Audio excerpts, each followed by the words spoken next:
Do you have any pairs on watch?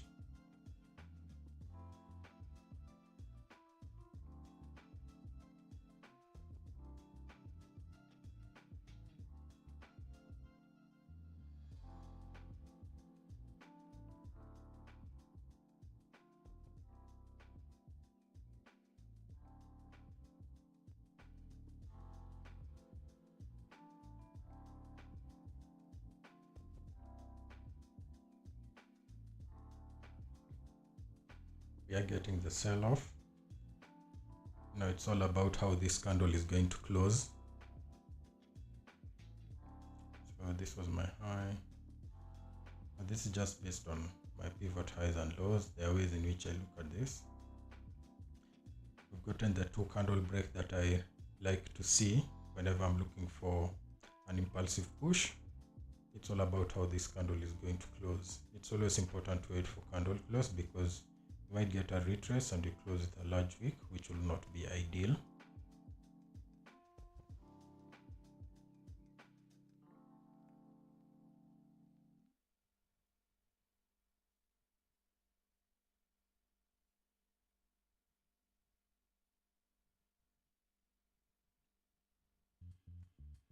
This is really strong selling pressure coming off an ascending nature, which was an indication of weakness in the buying push to the upside or in the trending market. So if you can get a move, a counter trend move right here, and you get my entry trigger, that will be really ideal.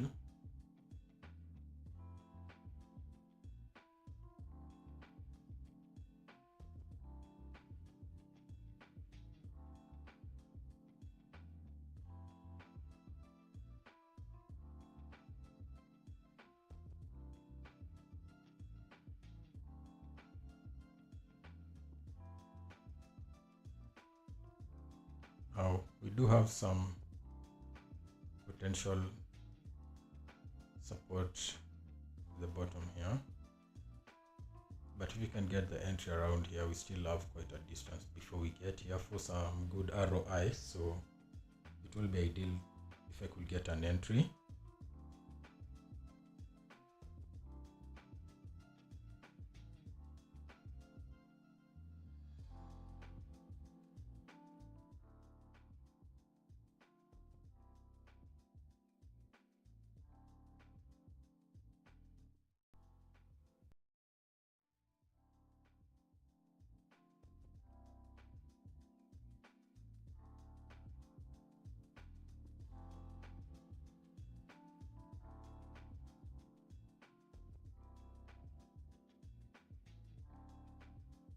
We are getting some retrace, so this week is not ideal.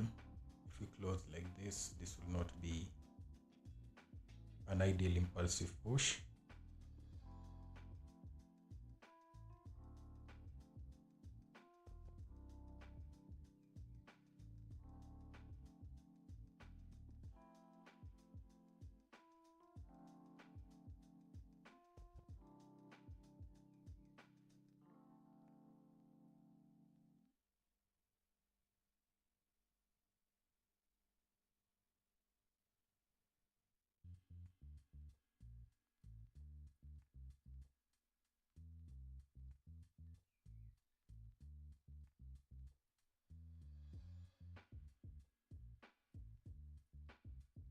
This candle close is not ideal at all.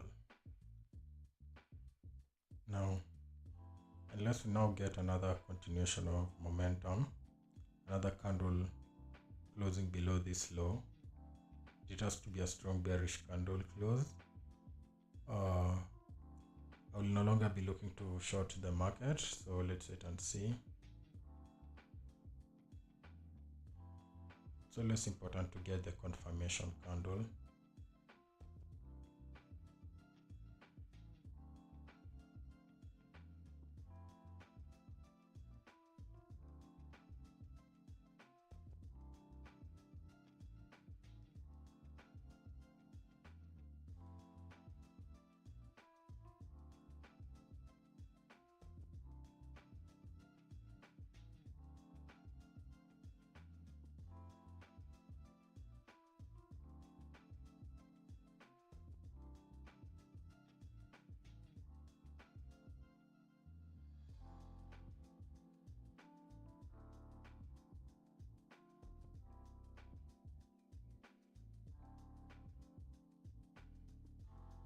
this candle develops, let me look at what's happening on GJ.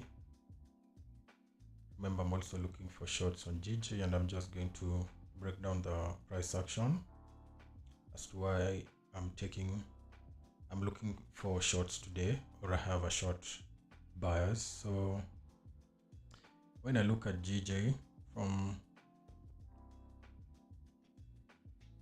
last evening during the spread hours, we got into this large corrective move. This is just a big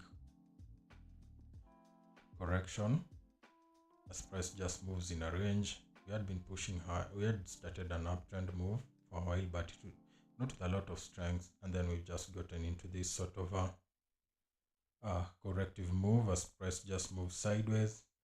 And then during the Asian session, we started to push higher. Now we did get a setup here. This was at 6:15 a.m. This was during the Asian session. But for me, after looking at going over my trades over the last 3 days, I noticed that sometimes this push can be deceptive. It might look like there is an imbalance, because I like to look for an imbalance.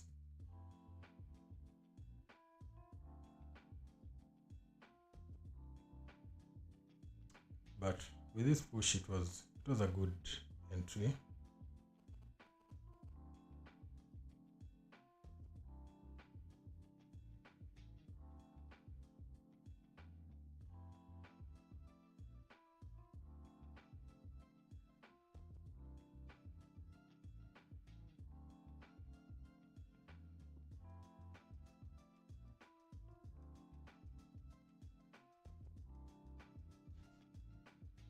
So if you are trading the Asian session, this would have been a good entry on GJ.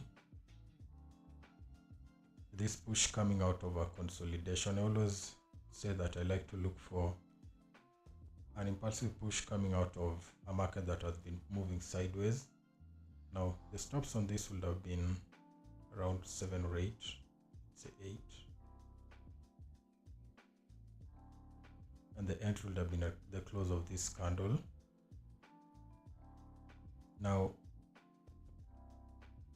I normally don't like to lock in anything less than 2%, just because of the risk reward profile that I like to have compared to the win rate. So I like to give my trades enough time to run. So at this point in time, I would have just moved my stop to break even,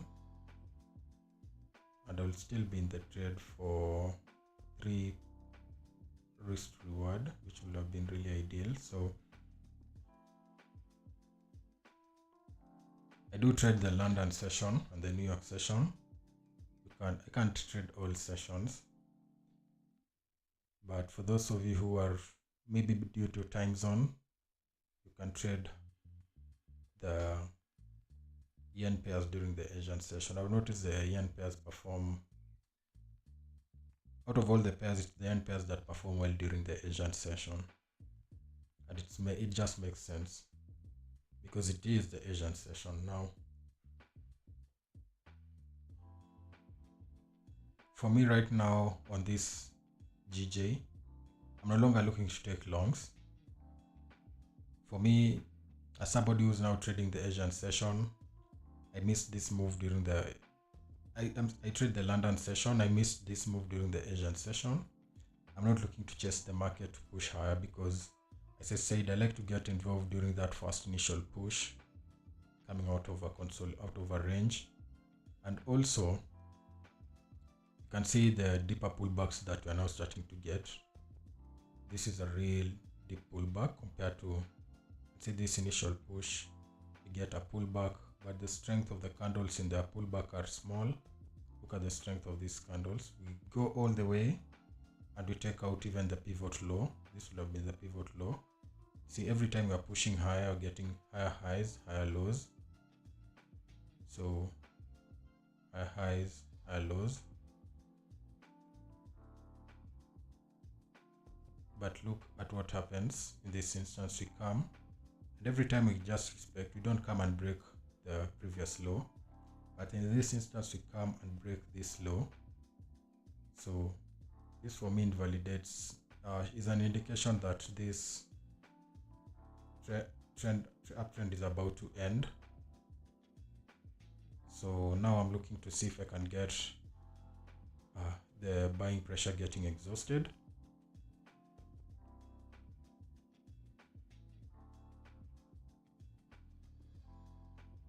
I'm just going to leave this here for a while,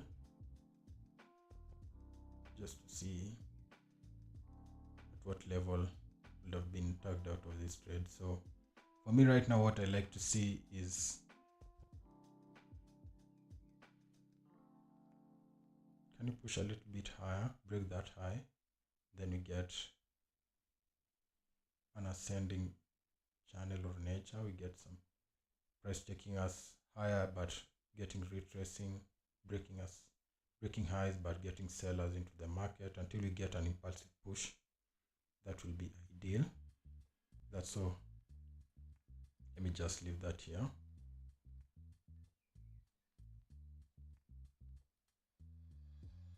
Now alternatively, you can just settle into some sort of a range for a while, with price just moving sideways between this high and this low before we get a breakout on either side of the market. So that's what I'm looking at for GJ.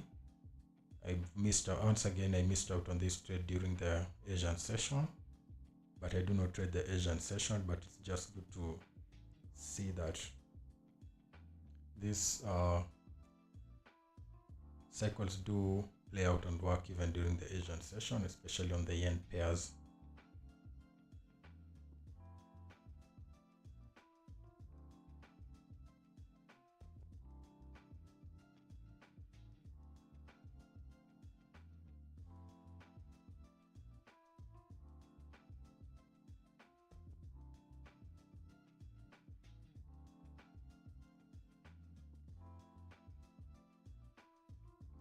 So with the NAS, we did not get continuation of momentum, with this candle closing with a very large wick, which is an warning sign that the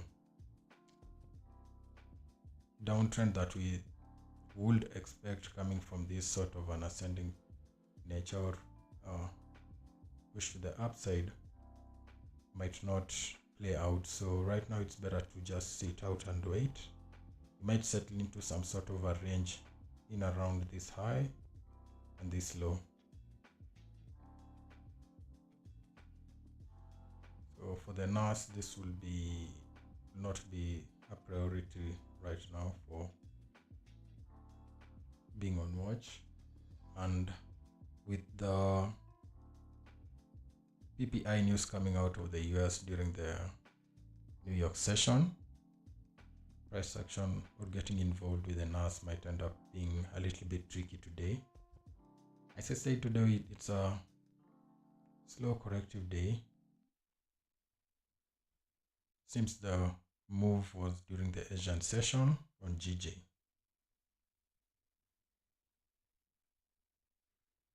But also to be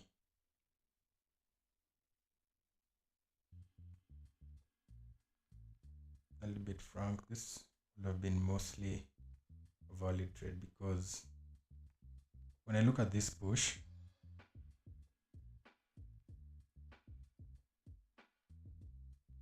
the candles here, but still it is 3 strong candles. It would have been an ideal trade.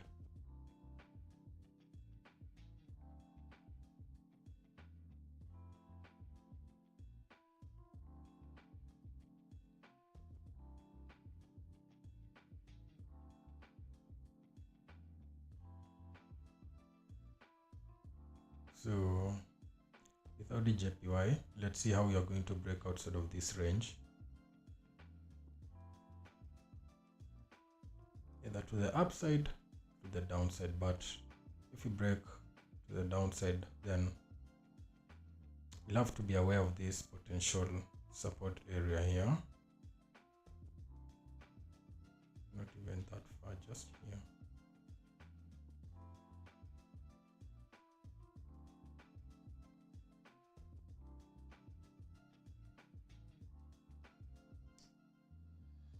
Sticking to the Asian lows.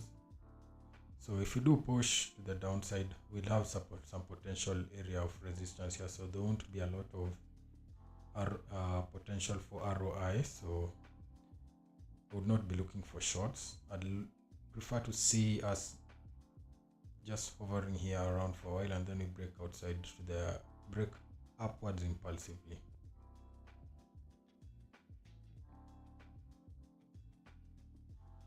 The market seemed to be recovering from yesterday's CPI release.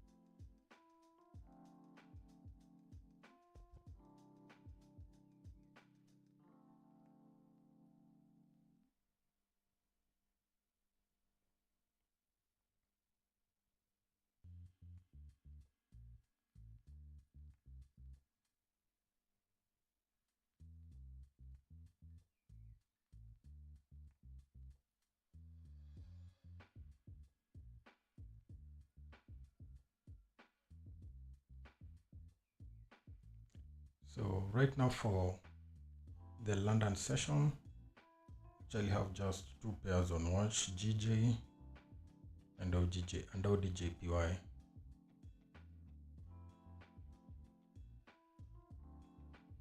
With GJ I can take shorts, but with ODJPY I would only look for longs.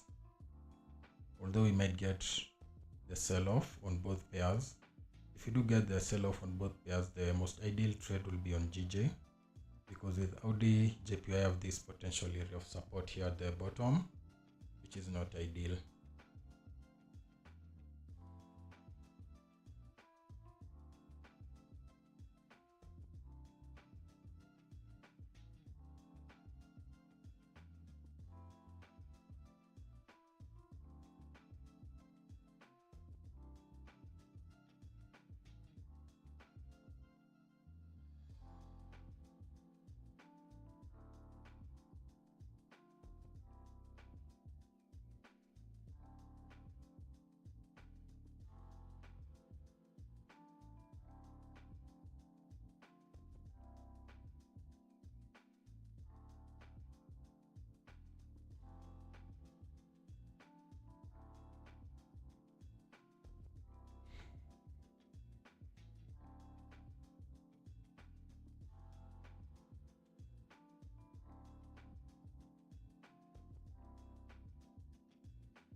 me just quickly look at what's happening on the price of BTC.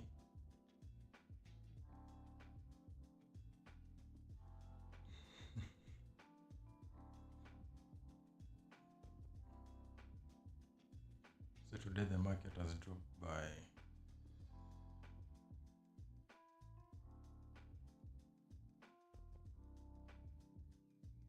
1.23%. It's nothing.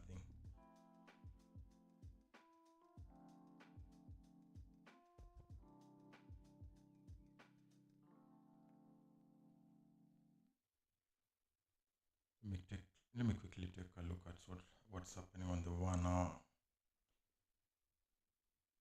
I looked at it in the morning, but there was nothing developing on the 1 hour time frame. The swing strategy, the market is just in a range. Okay, in a very corrective market. This is expected considering how the market is just reacting to the news coming out of Iran or the Strait of Hormuz.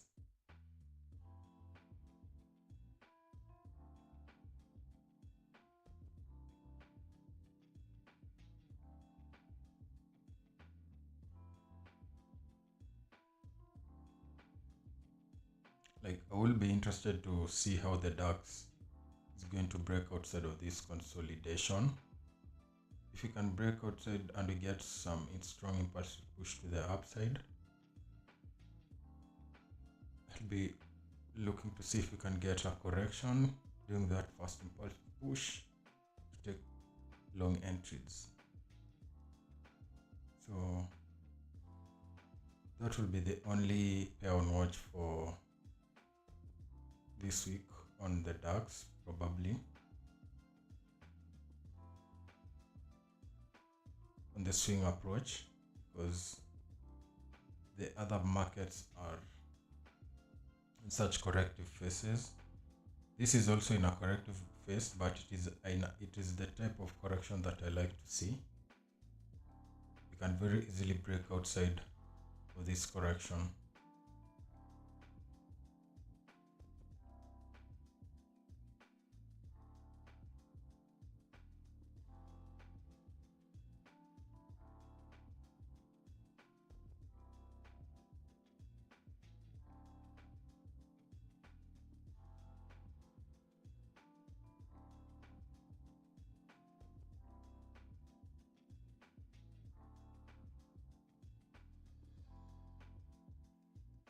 But for the live streams, I just like to focus on the intraday strategy where we can be in and out of trades within a few hours.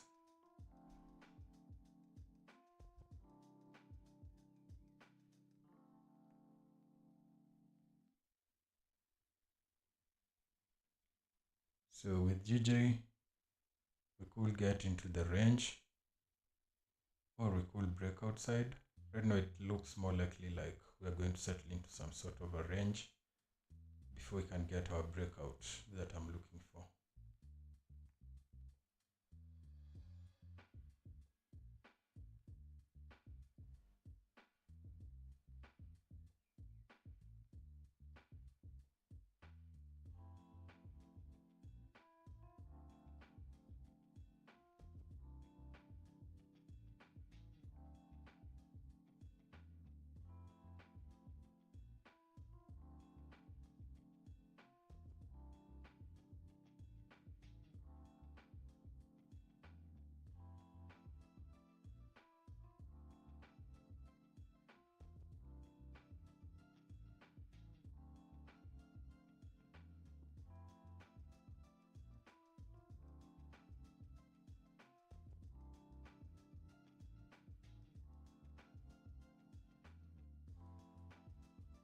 Could very easily come, tap this low, and then just reverse back inside of this range and just spend some time here before we can break outside impulsively, which is what I will be looking for.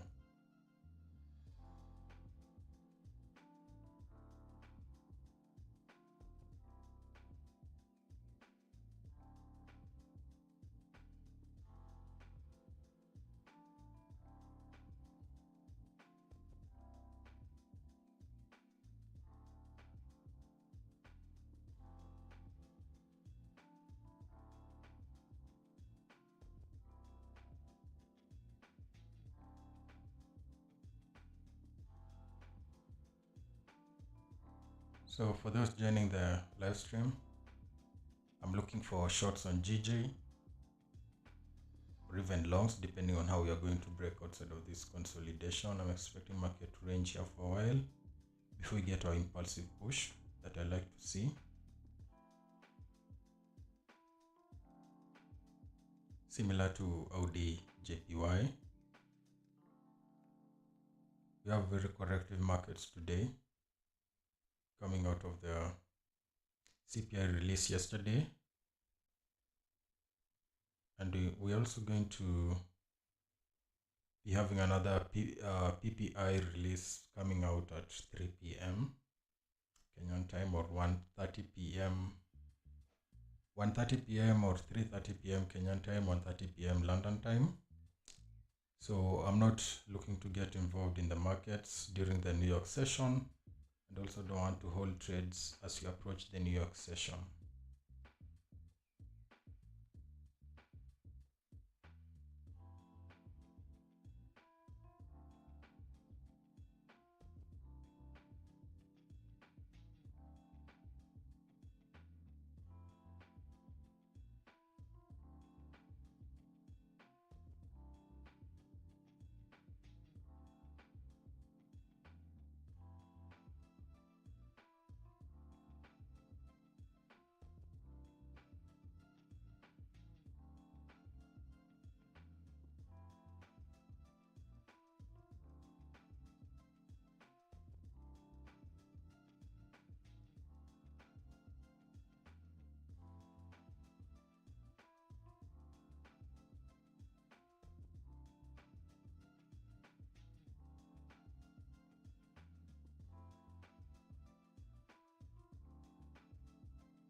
On Monday last week, we had very active. We had a very active trading day or active trading session with a lot of moves. But today we have a very corrective market session or London session, and that's just sometimes how it is, or not sometimes. That's normally how it is. Some days are corrective. Some days you have to be like completely focused and on, ready to take trades, maybe even 2 or 3 trades.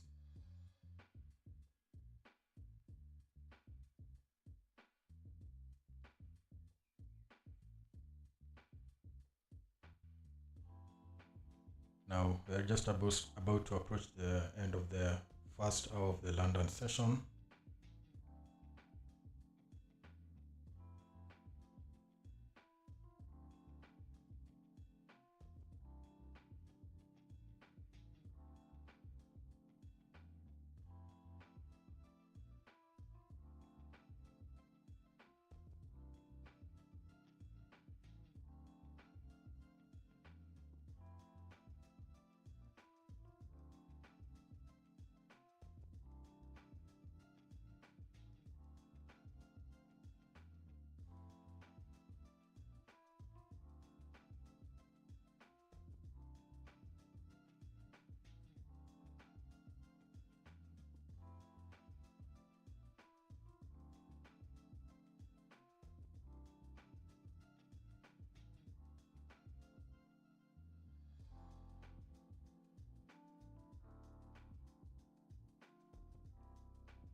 starting to get some reaction of this level. As I was talking about, so if price reverses, just spend some time here. If we break out, that will be ideal.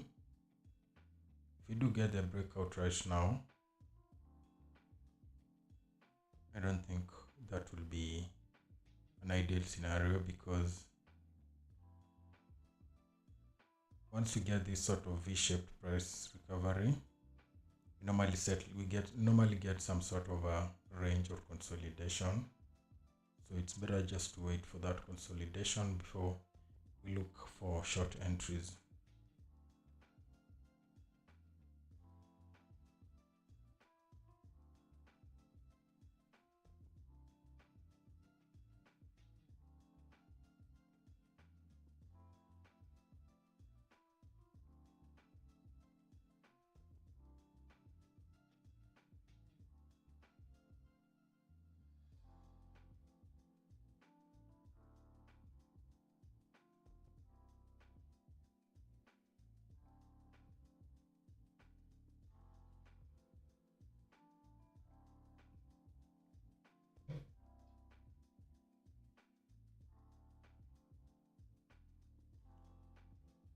So as you complete the first one now, I'm just going to take a quick break and then I'm going to be back.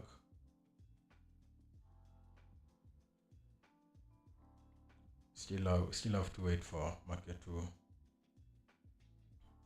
consolidate for a while before you can get the impulsive push you're waiting for. So let me just take a quick 10-minute break and then I'll be back for the second hour of the London session live stream.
I'm now back.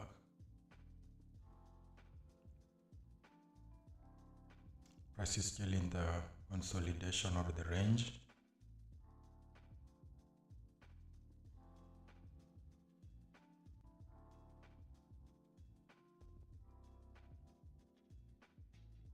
Okay, so I'm now back and I can see that price is still inside of the consolidation.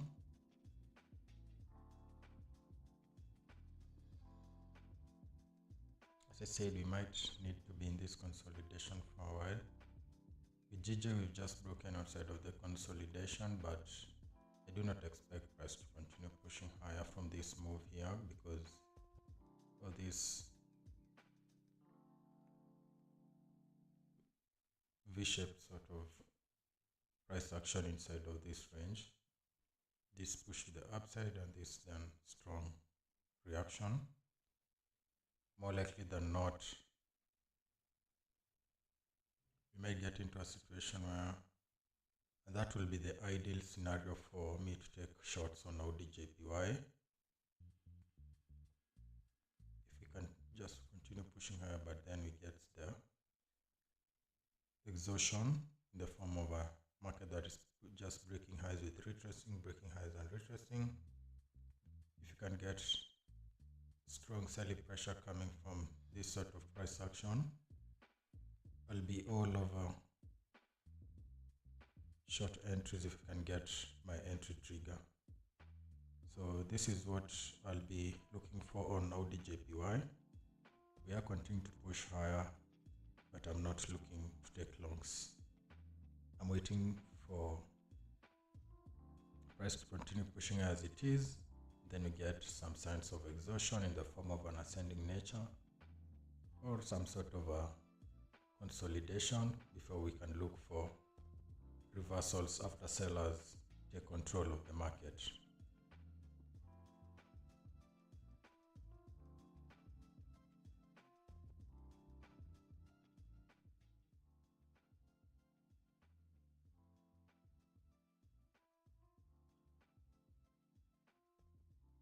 Now with GJ, price can still range inside this area for a while, as I had said. So I'm just going to wait for the consolidation before we get the breakout. We still need to be a little bit more patient with these pairs if we are to get the sell-offs.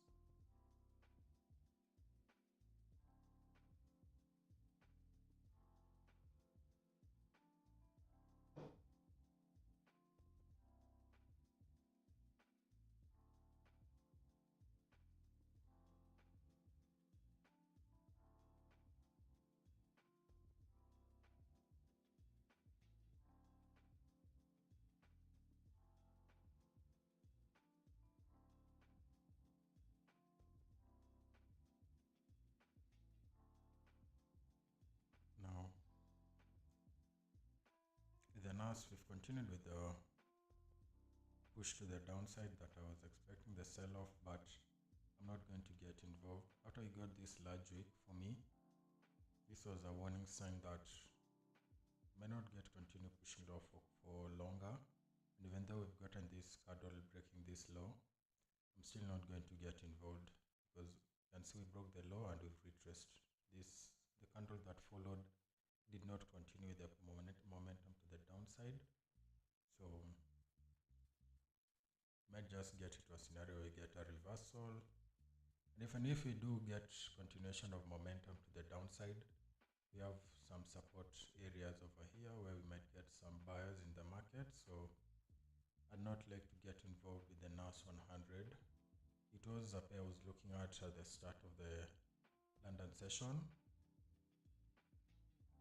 especially when it started getting this push to the downside, but this candle closed with a very large wick,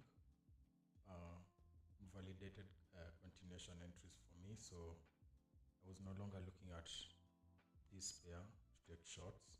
If we had this candles closing very strongly and then we got the entry on this, got our entry trigger during this pullback, it would have been ideal. But for now, I just sit and watch.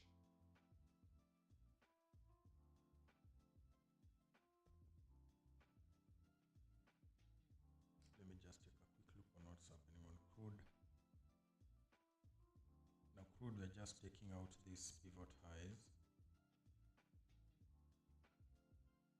Now, I don't want to get involved with crude at the moment because though we've been pushing higher,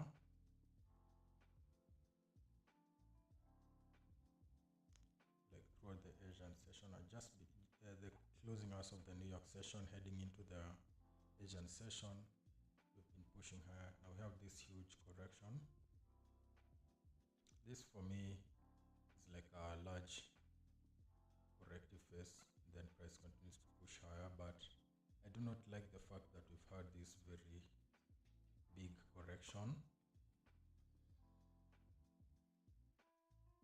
I like to see strong short pullbacks during a market that is pushing higher. So we get an trending leg, we get a small correction, get a long trending leg, small correction, continuation momentum, and so on and so forth. I do not like to see large pullbacks like the one we've just gotten here.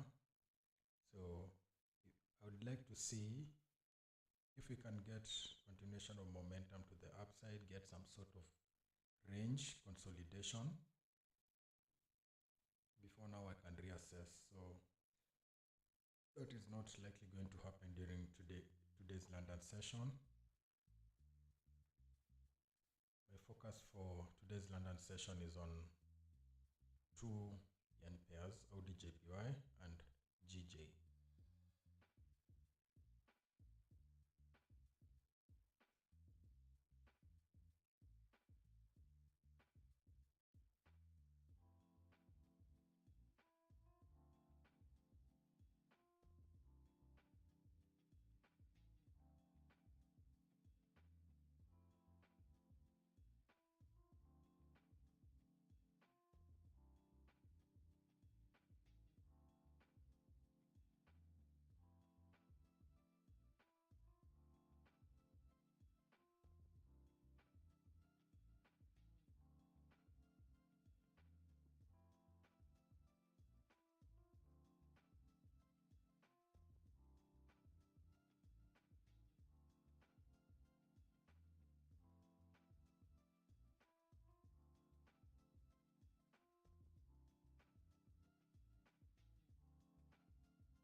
So we are getting some reaction of this low that I was talking about.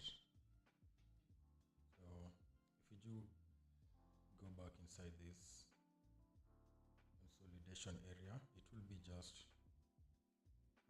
what I'd been expecting. Market to consolidate for a while before we can get our breakouts.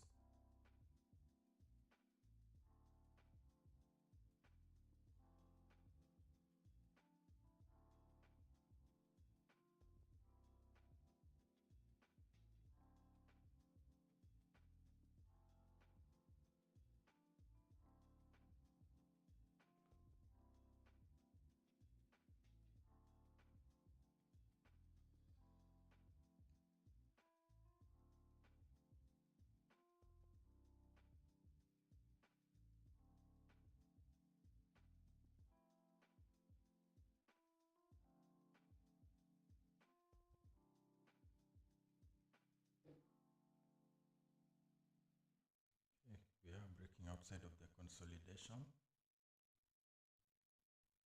but let's wait and see how that candle is going to close.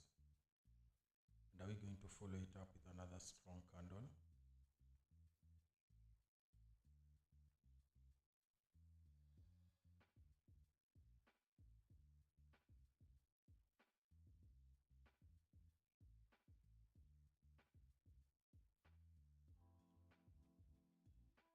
So the ideal scenario for me today during today's London session will be to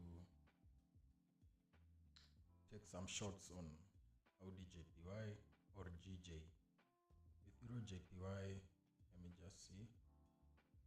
I'm not looking for entries on EUR/JPY.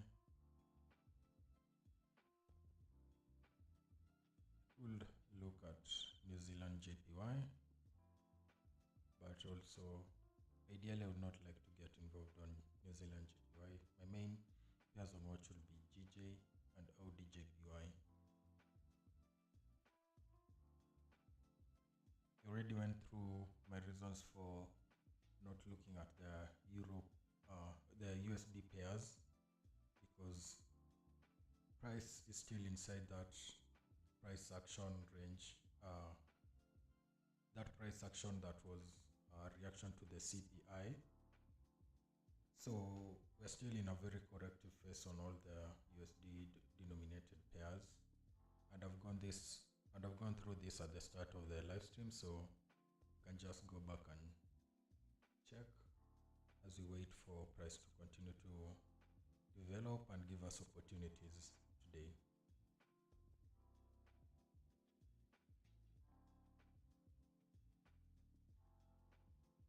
What pairs do you guys have on watch for today's London session? And have you guys taken any trades?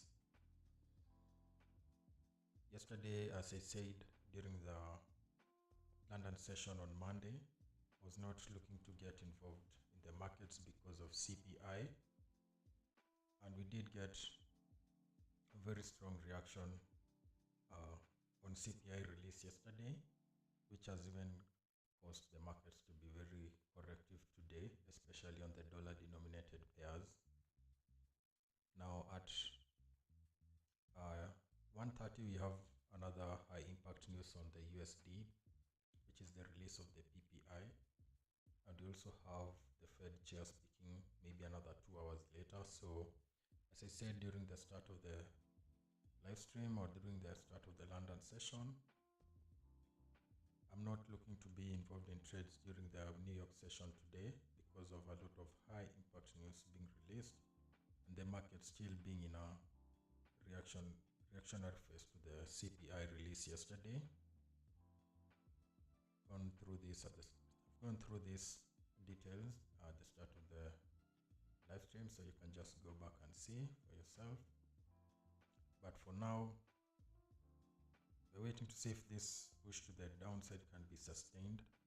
We're no longer getting, we have not yet gotten the strong selling candle that I'd like to see. Let's wait and see how this candle is going to close.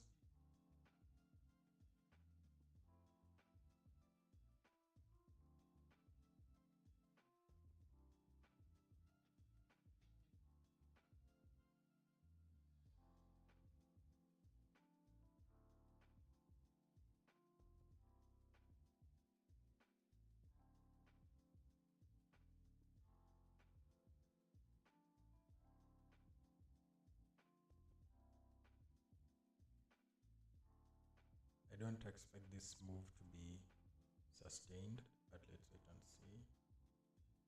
We are probably going to get back inside this consolidation area.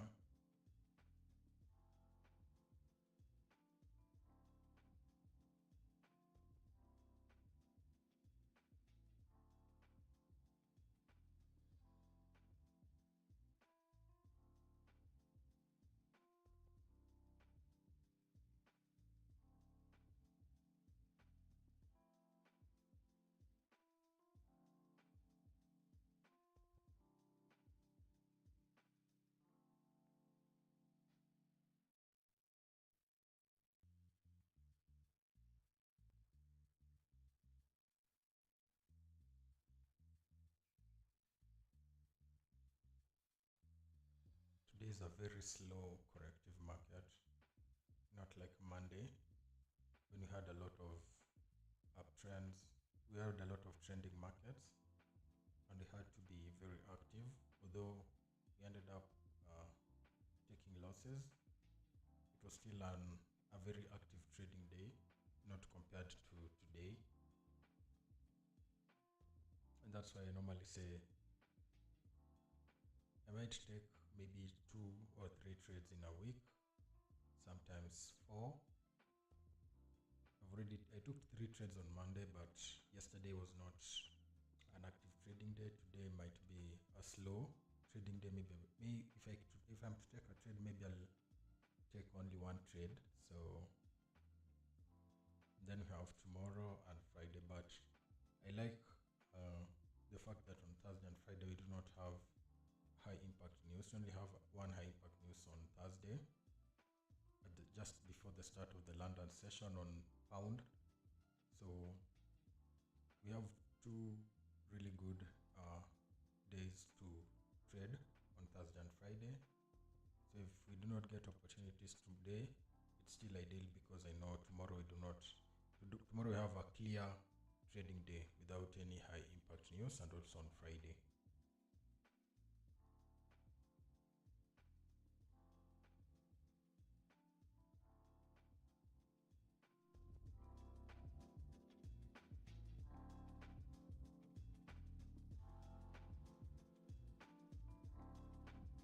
How's your trading week so far? For those of you who have been active this week, how's your trading week so far?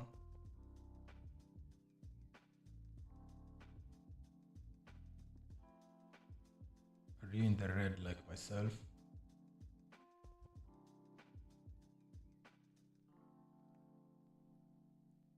And for those of you who are doing performs during this market cycle, I know it's wild.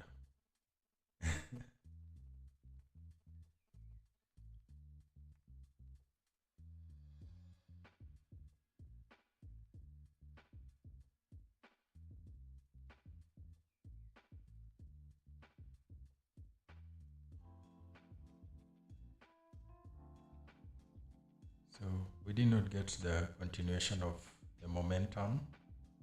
We still have to give it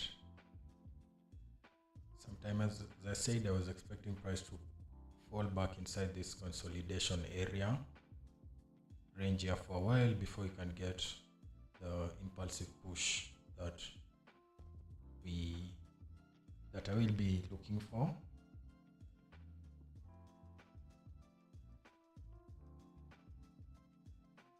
With GJ, we're continuing to push upwards as I was forecasting, and I'd still like to see we break this high again. We start this sort of breaking the high and retracing, breaking the high and retracing, breaking the high and retracing, and then we get the reversal.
I get the sense that most people prefer to trade the New York session.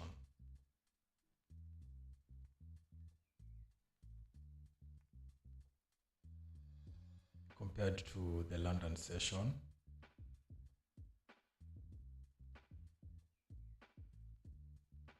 But that's just based on the feedback I'm getting based on the live streams. Now today I want to be doing the New York session. As I've said, we have a lot of high impact news coming out of the US, which might cause spikes in price. And it's not ideal, especially for trend following traders like myself, because you can't get tagged out of your trades with the spikes before price continues to push in your direction.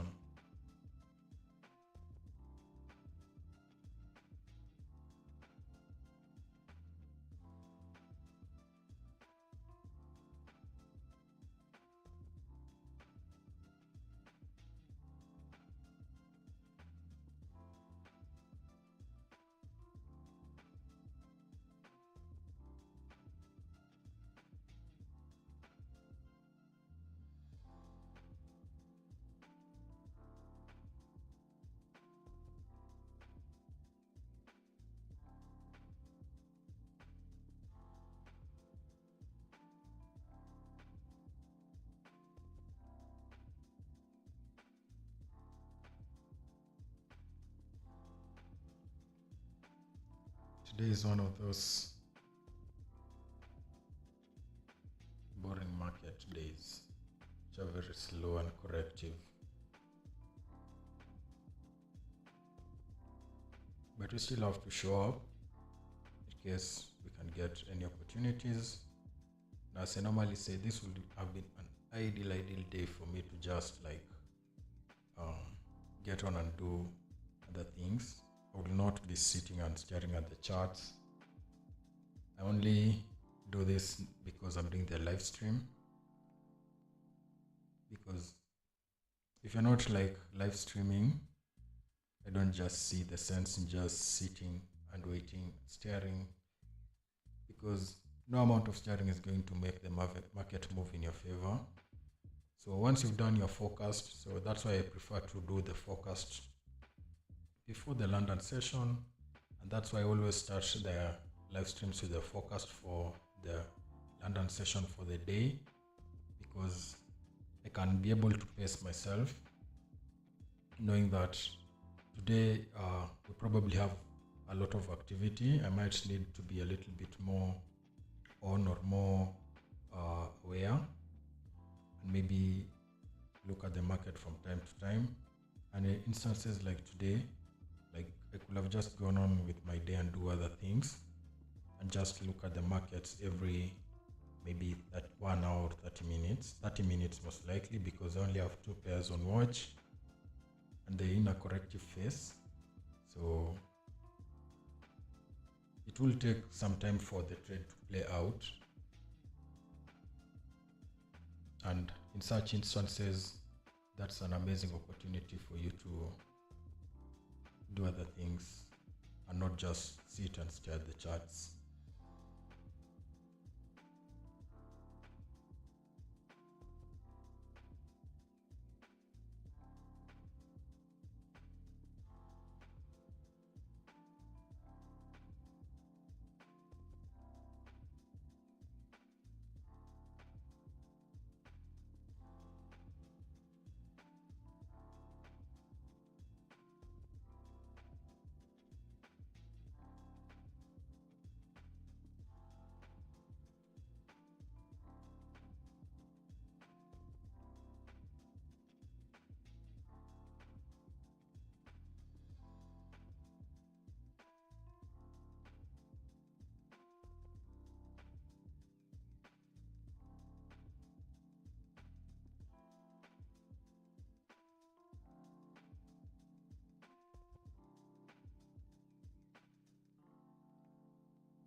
So for those joining the live, today is a really corrective day.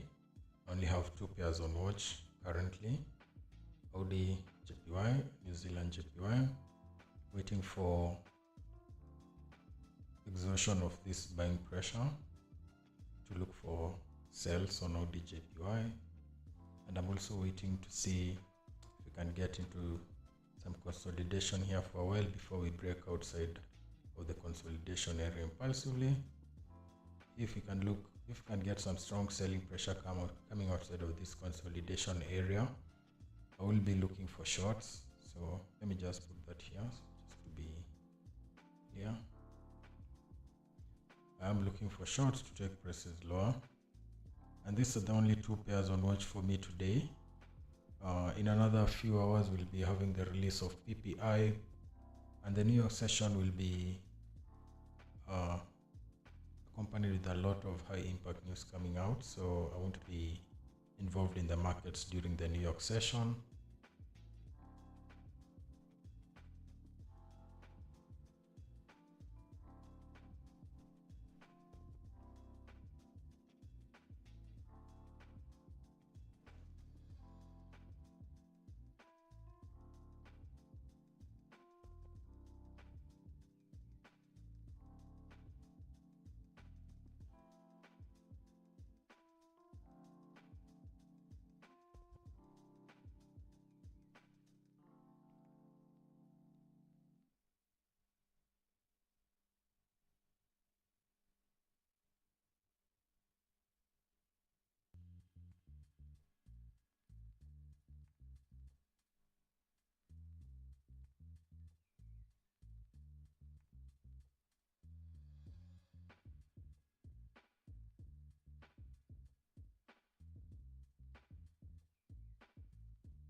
Still waiting for the sellers to kick into the market and take control for us to look for shorts.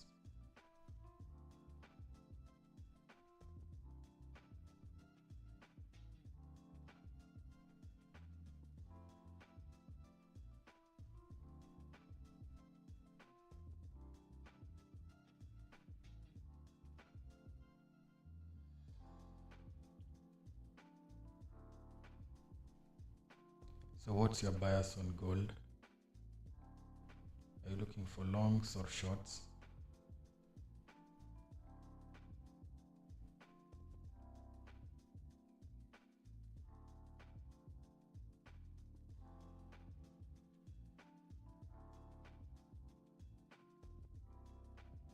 For me, I'm looking for shorts on New Zealand, on Audi JPY and on GJ.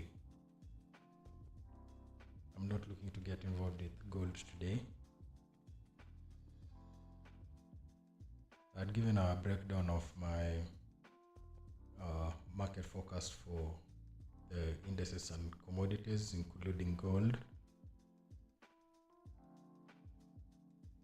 And I was not looking to get involved with gold, especially because we are still playing around this area where we had this initial reaction to the release of CPI. So for me, this is what I was able to see on the dollar denominated pairs, starting with the currencies, silver, the NAS. No, the NAS we had an opportunity, but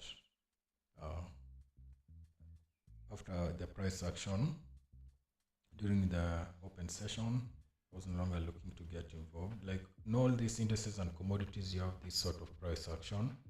We had this in reaction to the CPI with a very, very, very strong candle, and then price has just been reacting correctively inside that area for a while now. So for me, I'd like to stay. I would like to avoid the dollar denominated pairs for today, especially with PPI coming out at 1:30 London time or 3:30 p.m. just at the start, 30 minutes after the start of the New York session. But I'd be interested to know what's your bias on gold.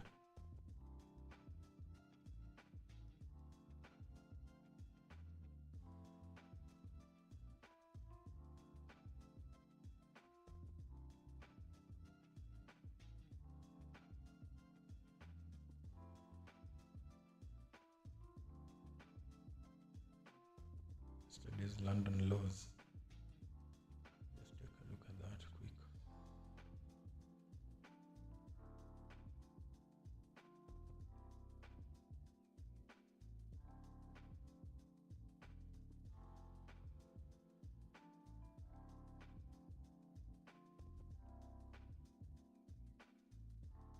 So it will be these lows, almost there. I can see the reasoning for the trade. And when I look at the way we are approaching that level, this is very corrective price action with price breaking the low and retracing.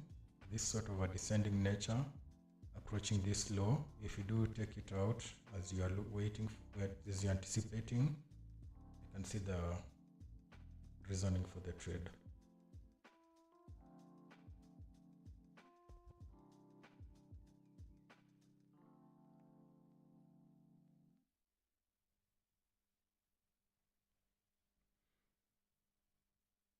So I'll be rooting for you. I'll keep an eye on that price action to see how it's going to develop.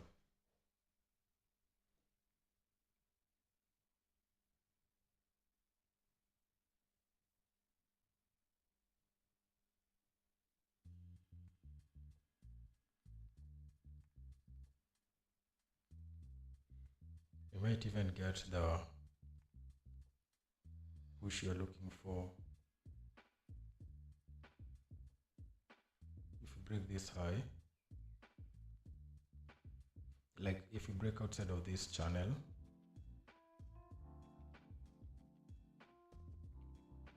you could be able to get some amazing opportunities. In fact, I'll actually even have a watch on gold to see. I was worried about price being inside this area, so for me, I'm going to stay out, but I'd be very interested to see how this price is going to play out. Thanks for the heads up, Babaj.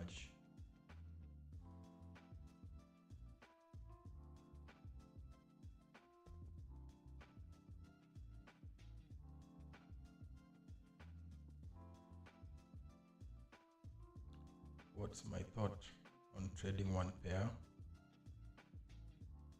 I think that trading one pair really depends on what time frame are you trading that particular pair, but ideally trading one pair really limits you, because the performance of that pair might be, from what I've noticed, from what I've been trading now. When I started, I was only trading 4 pairs, and in 2021 it was profitable to trade 4 pairs.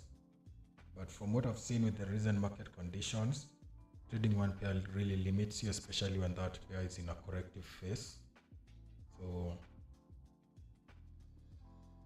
it's better to have at least a few pairs to trade, so that if one pair is corrective, you might, in some years, when you backtest through many years of backtesting, when you're backtesting that particular pair, you'll notice that in some years it is not profitable, in some years it is, and more often the years in which it is profitable are less compared to the years in which the pair is profitable, when you look at your trading stats from an annual perspective. So I would say if you are profitable on that particular pair, try to test other pairs with the same strategy. Just test them out, see if they are profitable, and then you can add them slowly. That's what I've been doing, and I'm also going to continue testing more pairs, looking to and adding, even for testing them. Sometimes you for test a pair and you notice maybe there's an issue with the spreads and something like that, and you drop it. Like trading is a continuous learning process, and it will be ideal if you had at least a few pairs. But I'd like to know what time frame you trade that particular pair, and how many trades do you get to trade, how many opportunities do you get to execute trades, let's say in a month. Because if you're getting enough opportunities and you're profitable, then there's no need. I know people who trade maybe just 2 pairs.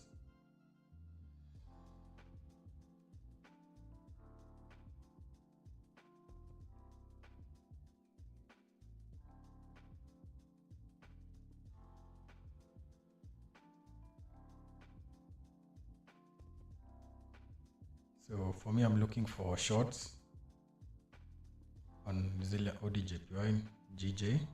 I still need a little bit more development, but at this point in time, this will be my pivot low. This will be my pivot high. Now, if you can get strong selling pressure at this point, because we've already gotten the sort of break and retrace that I was looking for. If you can get strong selling pressure right now, breaking this low, I'll be all over sell entries if I can get my entry trigger. So for now, this is the low, pivot low, that I'm waiting to see how price is going to break. We can continue pushing higher and breaking, and I'll be moving my pivot low as price pushes higher. But for now, if you can get strong selling pressure, breaking this low, I'll be looking to see if I can get my entry on that first impulsive push. We get the pullback, I'll look for an entry to take prices lower.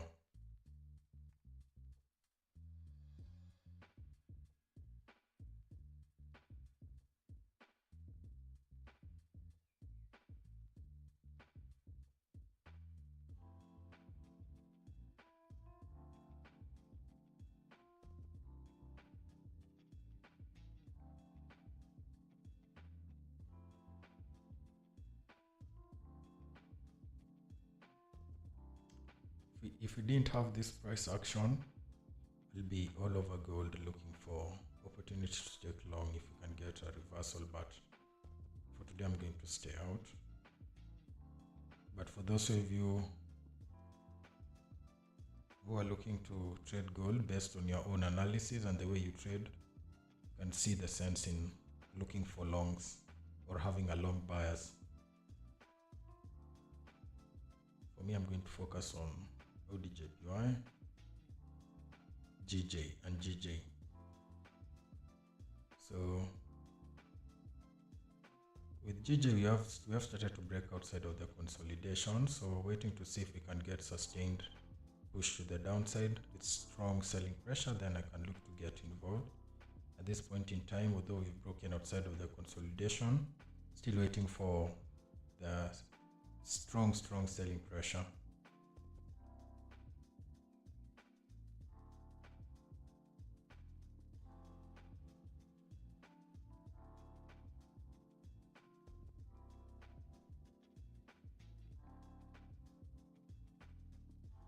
I hope the sound is good enough. We are starting to get that selling pressure. Let's see if it's going to be sustained. Remember, I want to see if we can break this low with at least two bearish candles, two strong bearish candles. Now one of them, the first candle breaking might not be that impulsive, which is okay, but the second candle, I have to wait for the confirmation candle, which has to be a strong bearish candle to confirm the selling, that sellers are about to take control of the market, and you're going to get the reversal we've been waiting for.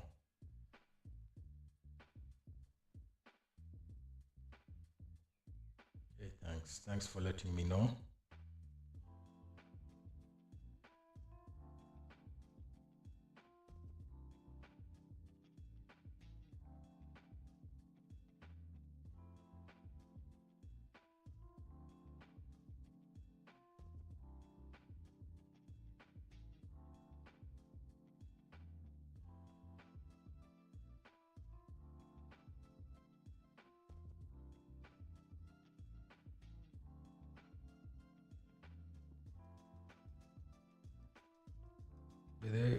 What time frame are you using to trade gold?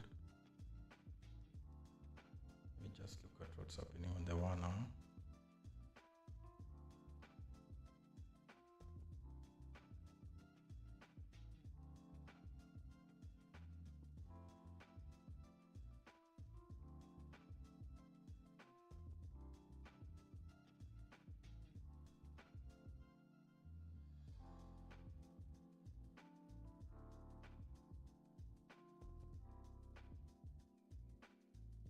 This price action is very tempting. Come market pushing low, and then we get this. Let me just wait and see what's going to develop. No, I don't want to get involved, but I'll just keep watch on it. For me, hopefully, you can get this push, this sell on ODJPY.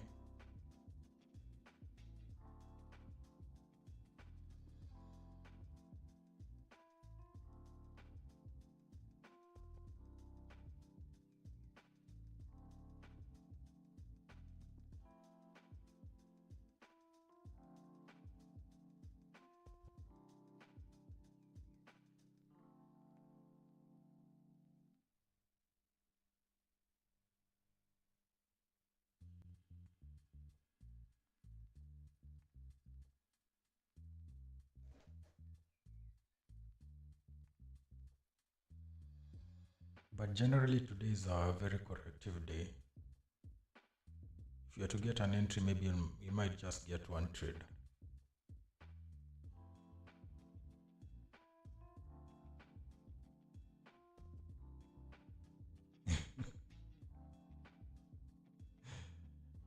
Yeah, it's very tempting, I'm telling you, that setup on gold.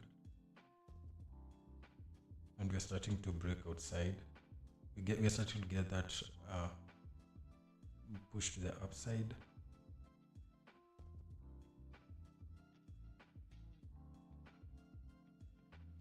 but I'm going to try and be disciplined and avoid taking this trade. But as I said, I'll be rooting for you.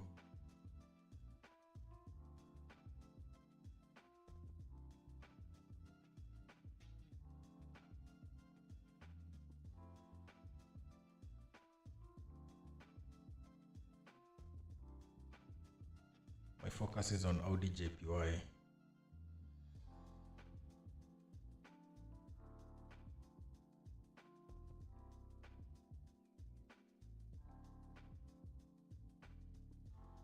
But I know that when you look at my charts, you notice that I have so many pairs that I trade, and you might think that it's overwhelming, but I assure it's not.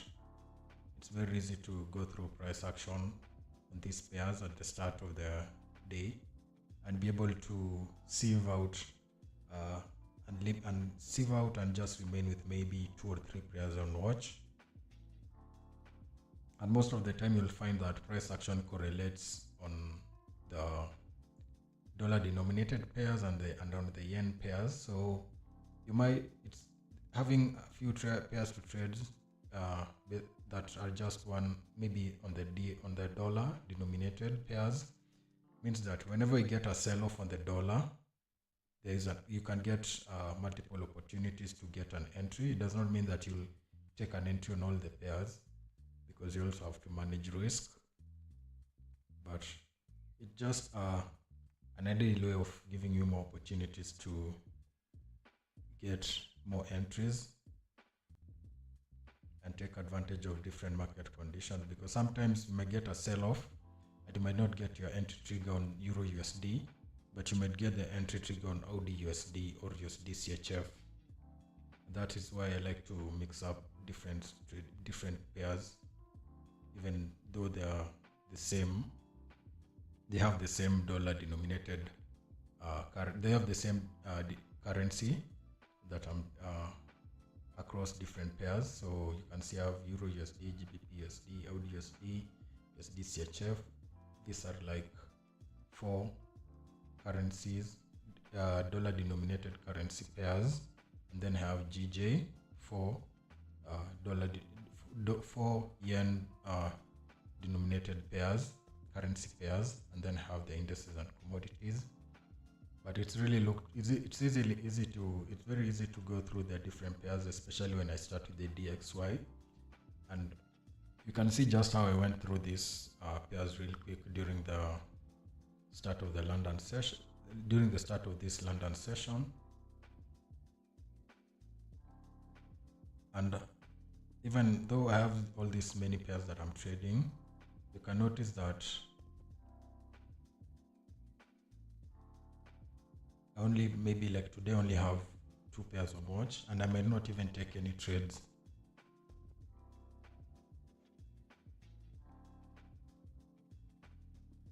The rejection on 30 minutes looks very promising, but I'm being patient. Let me see.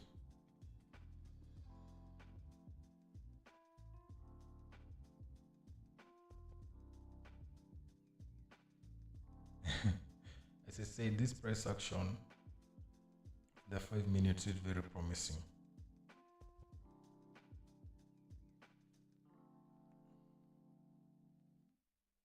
Yeah, but as always, you have to wait for price to come to your area or for your trading plan to play out. I like the fact that you are patient, waiting for the setup. Also have to wait for the setup on Audi JPY. Gotten some small selling pressure coming into the market, but still waiting for price to break this low impulsively before we can look for shorts.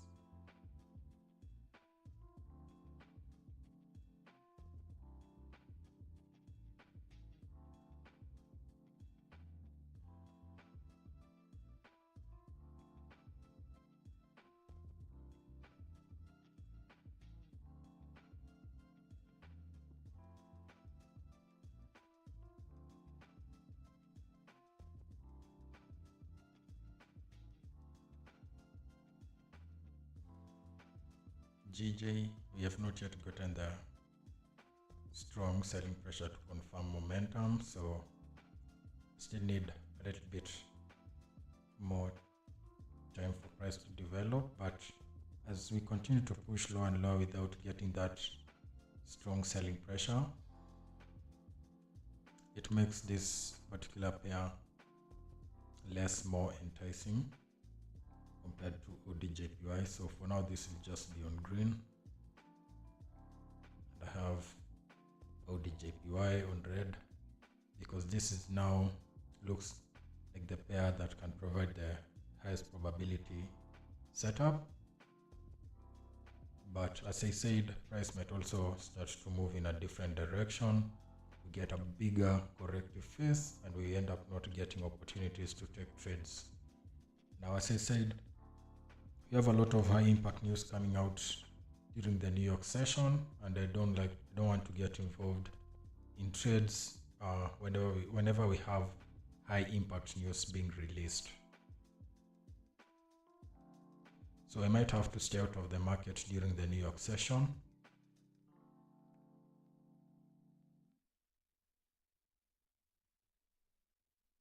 Hopefully you guys can get this push on gold before the New York session.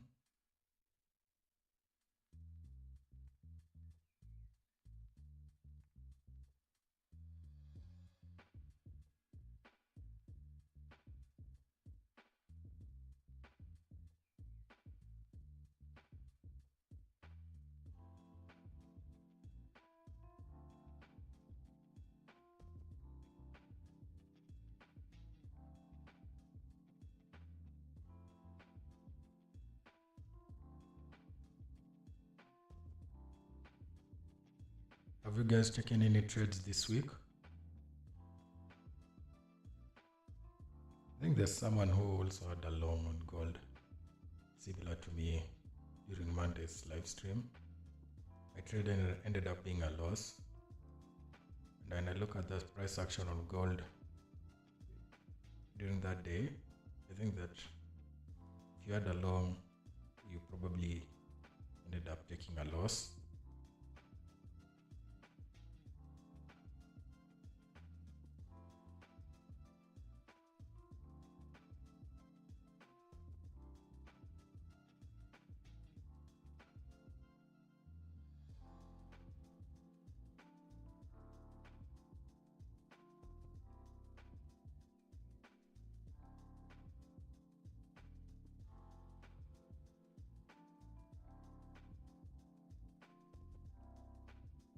Today we have to be really patient and not force any trades.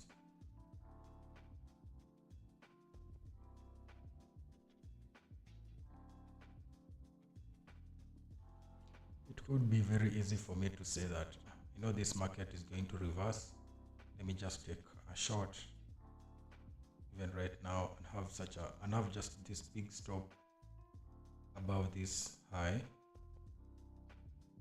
But that will not meet my trading plan. I will be gambling, which is not ideal.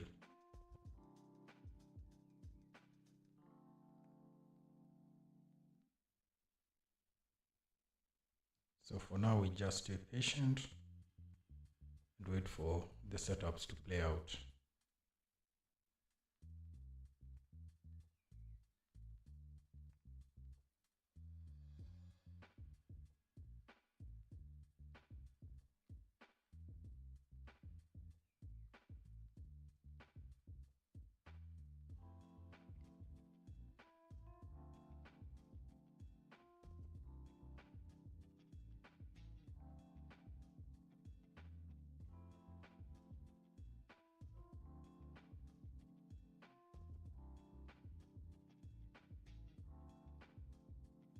If you have any questions, as always, let's engage in the chat.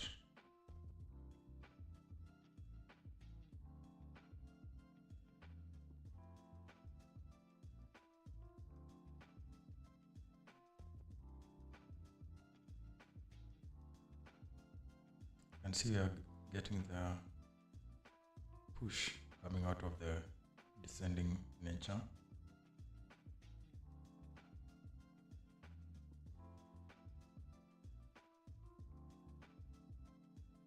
If you can get a little bit more strength, this push,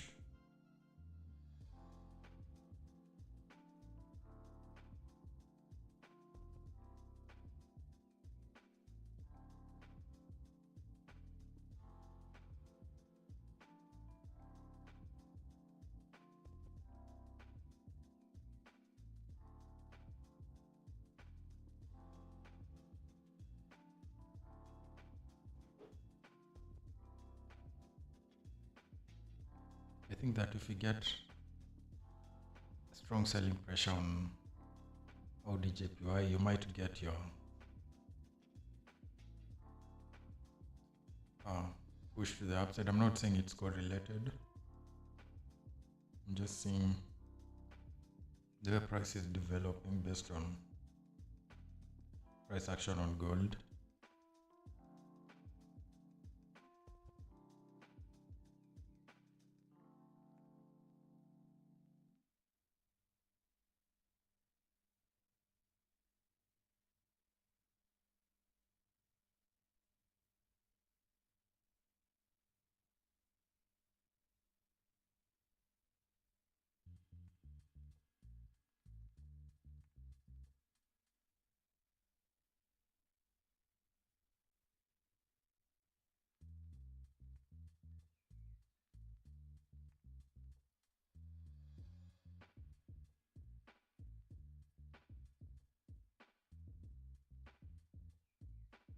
We might get into some sort of a consolidation here if we do not get the breakout, but as I said, I'm waiting for price to break this low, and I'm waiting for it to break impulsively.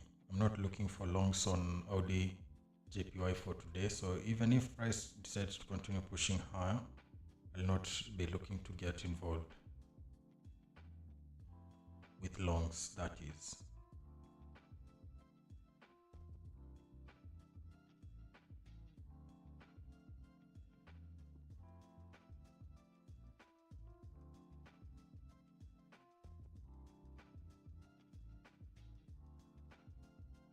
Sorry to hear that you lost your personal account,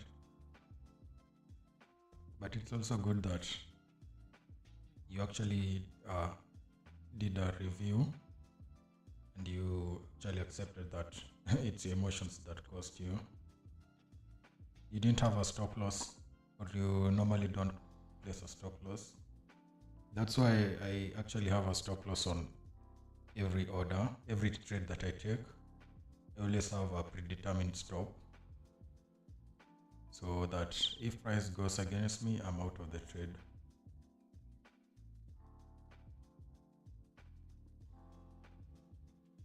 With a minimum risk of only risk 1% of my capital per trade. Sometimes I might even risk 0.5%. That way, I take out the emotions out of my trading and just let the probabilities and the risk reward to play out.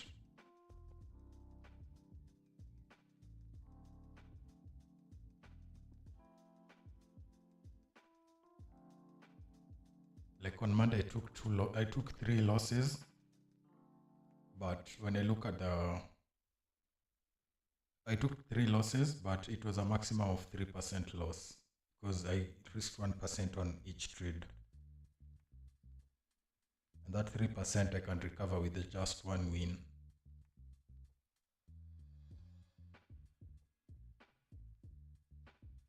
It was the worst mental state. Going in after everything. Yo man, I get you.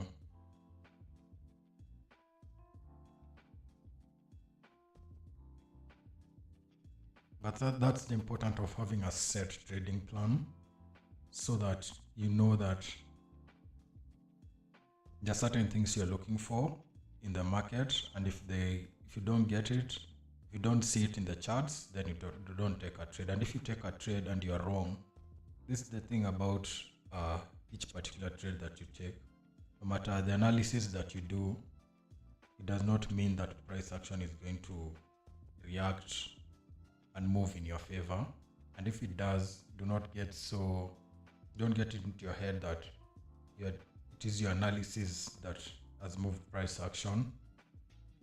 These are just, when we are doing analysis, you're just looking at previous repetitive price cycles that you can see, but as they normally say, past price action is not a guarantee for future price action. So that's why you should have your stop loss. And if the trade idea that you had ends up being wrong, you just accept and you move on, unless you get another entry set up based on the way that based on your trading plan, or the way that you're used to trading and executing trades. But if you end up chasing the move, you end up losing a lot.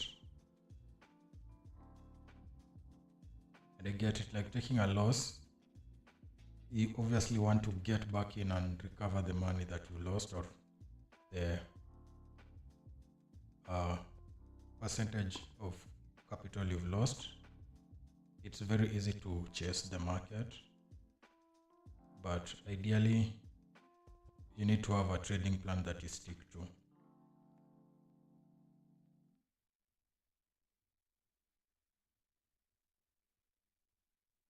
What's the strategy that you use, by the way? Was it ICT concepts for price action?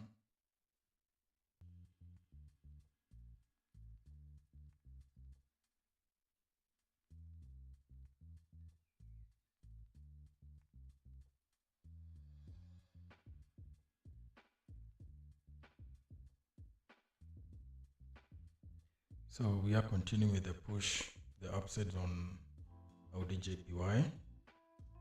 So we might take out this low and then we retrace, take out the low again and retrace before we get our sell-off. Ideally, I'd like to get this sell-off before, a few hours before the New York session, because I don't like to get involved. I don't want to get involved in the markets today, or have to manage trade during the start of the New York session with the release of PPI.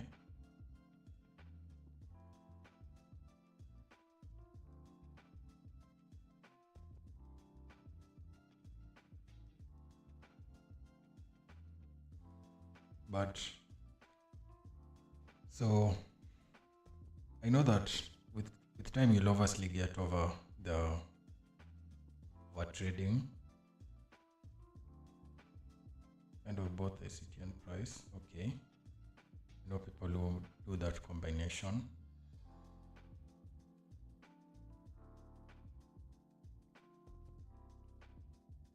Like with time, you're just going to get over it. You're going to be a little bit calmer, but I think maybe you need to focus more on your trading plan and just execute. Have you developed your trading plan sufficiently enough to be able to trust it, even to stay out of trades whenever you take a loss? You don't chase the market because you know that there will be another opportunity later on. It doesn't have to be the same day or in the same move.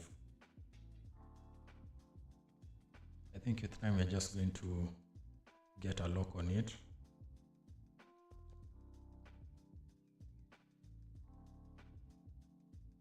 But trading psychology is generally very tricky. You have to get used to the losses and the cycle of wins and losses playing out for you to be able to take a loss without trying to chase the move. And this especially happens when, let's say, you've just been tagged out and price continues to push higher. So because the price continues to push lower as you had intended, now because price continues to push in a direction, you now want to continue taking trades even though you do not have the trade entry trigger, or the move does not match your trading plan. Just because you want to be right, you continue taking trades. So that's normally how the trader's mind works initially, or even generally over time, and it's something you just have to work on by having a strict trading plan.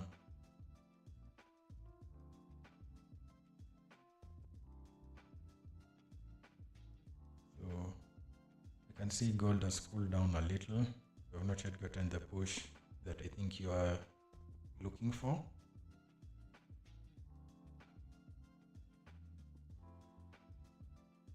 But we still have some time.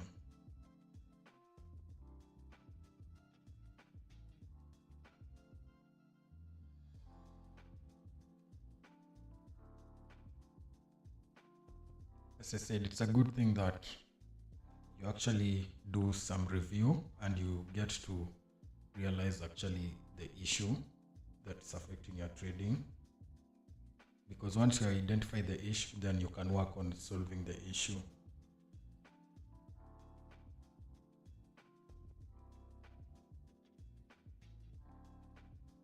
Have you backtested the pair or the trading strategy that you're using on different pairs, or even if it's one pair? Like, have you like collected, backtested and collected data on the pairs such as win rate, loss rate, and even to be able to see the ROI, the annual ROI on that particular strategy per year? So let's say if you've backtested for 3 years, you can say that, you know, this particular pair, this particular strategy, trading it, depending on the pairs that you trade, let's say you make 30%, 40% in a year, let's say even 30%, let's not be too aggressive, 30% in a year, you have a win rate of maybe 30%, or 50%, you have a risk to reward of maybe 1 to 2, 1 to 1, 1 to 3. It all depends. You need to collect that data so that when you take losses, you can see if it's aligning with the general stats that you have, or if you have gotten into some sort of a tilt. Then you can see if the problem is you or if the problem is the strategy.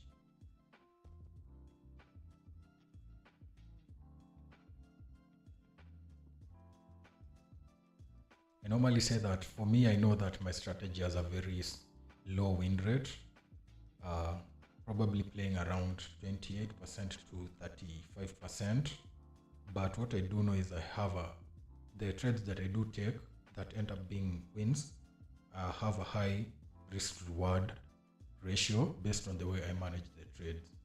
So even if I take 7 losses in a row, I know that is like, it can happen at any time in a year during the trading cycle, but I can also take 3 wins in a row that completely cover all the losses and take me into profit, even 2 wins. So it's important to have such kind of information so that you can deal with losses even better,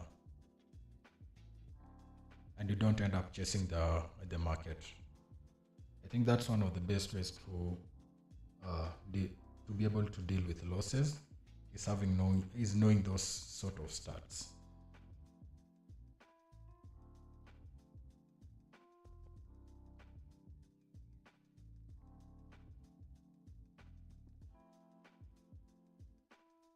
So now that we've broken this high, you can see we've broken the high again and we've retraced this candle. Now this aligns well with the forecast that I had, the market breaking highs, retracing, breaking highs and retracing. So right now I'm going to move this high again, and I'm going to move my low just at the low of this candle. Now I'm waiting for price to break this low, and I'm waiting for price to break this low impulsively for me to be able to take short entries. So we are still going to be a little bit patient and wait for that selling pressure to kick in.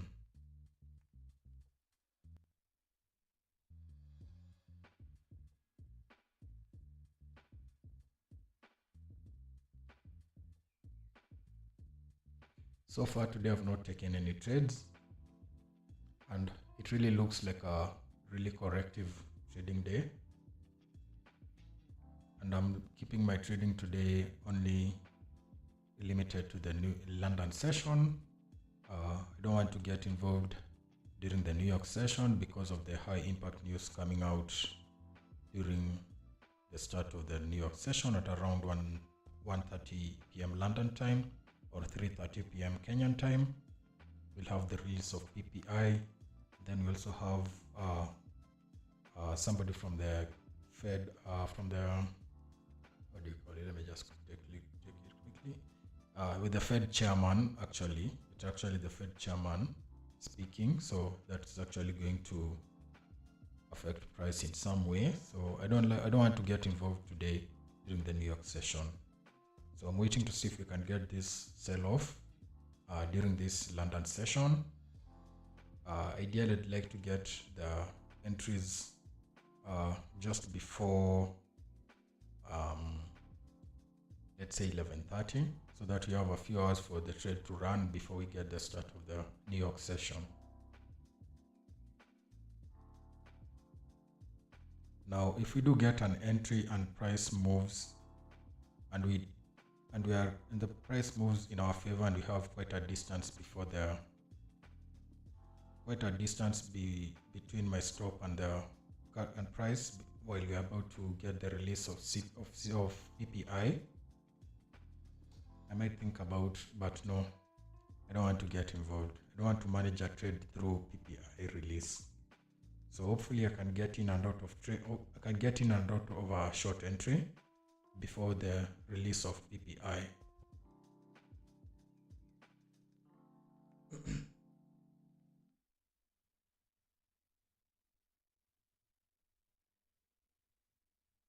You're welcome.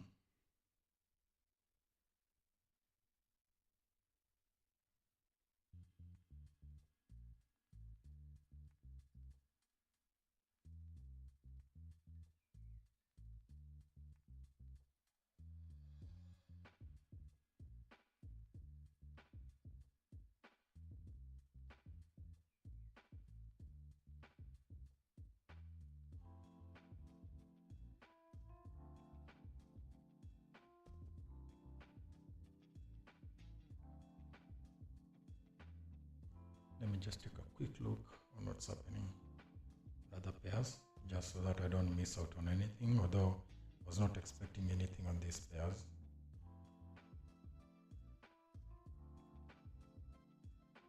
Just getting the corrective price action I was expecting at this push, then immediate recovery.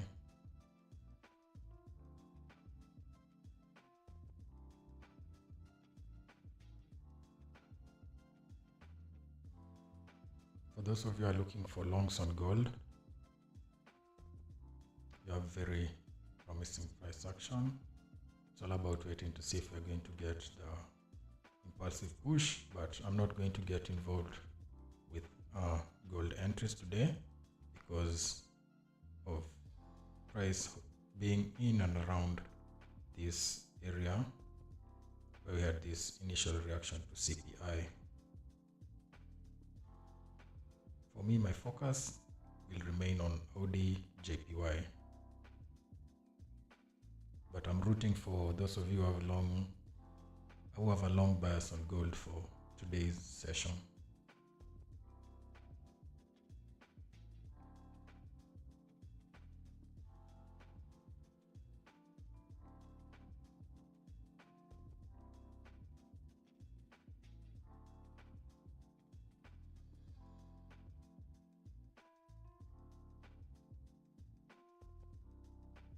Now, if we do break this high again, I'm going to move my pivot low to this candle, low of this candle.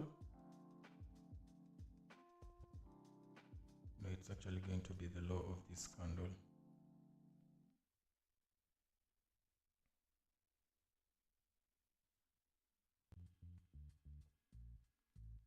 But I like the fact that every time we are breaking the high, we are retracing. Like this, once we broke this high, we retraced. Then once we broke this high again, we retraced. We've broken this high again, we've retraced.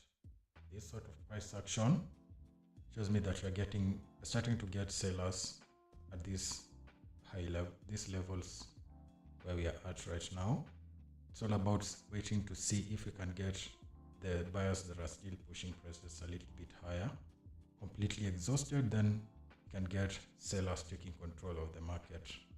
And that's when I'll be looking for short entries or sell entries.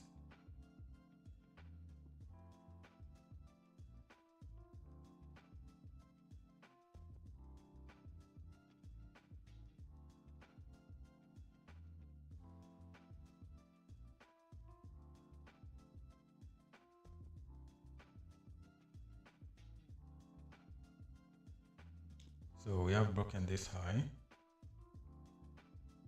starting to get a nice squeeze. So I'm just going to wait for that candle to close before I can move this low.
So even if we get continuation of momentum to the upside, even if we get strong buying pressure, I'm not going to get involved, just because we'll be getting involved when price has already trended for quite a while. That will be the later stages of the trending market. So I'm just going to be patient. Even if we continue pushing higher, I'll still wait for exhaustion of buying pressure before I can look to see if we can get reversals. So probably this candle is going to close like that. So now this is the low I'm looking for. So right now even don't have quite a big distance. So immediately break this low, waiting to see if we can get two impulsive candles breaking this low. Then we can start looking for short entries.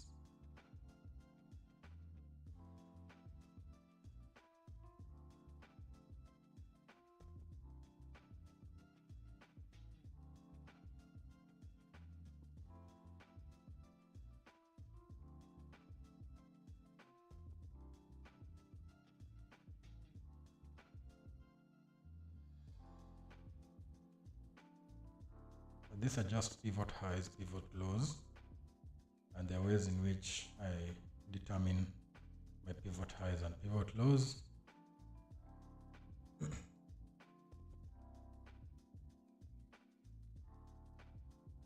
But that is information that I can only get into and will be available in the Discord community. I cannot get into too much detail during the live stream. It requires an extensive a learning process and going through different learning material. But for now, just know this is the low, pivot low that I'm looking at, and this is a pivot high. And I'm waiting to see if we can break this low, which is the low of this candle, which is an inside bar. If we can break this low right now impulsively, I'll be looking to see if I can get my entry trigger to take short continuations on the pullback.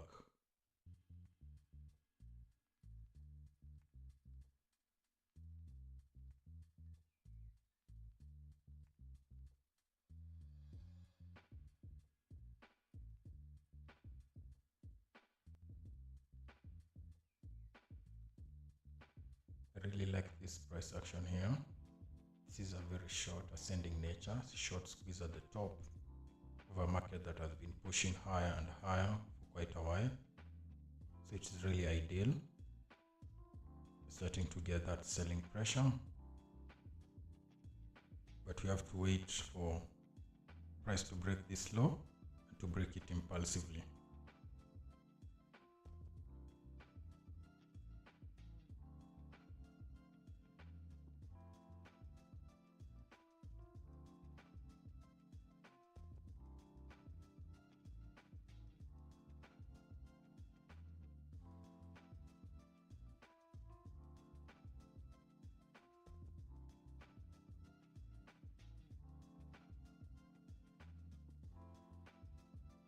If you go down to the line chart, you'll be able to see this sort of price action.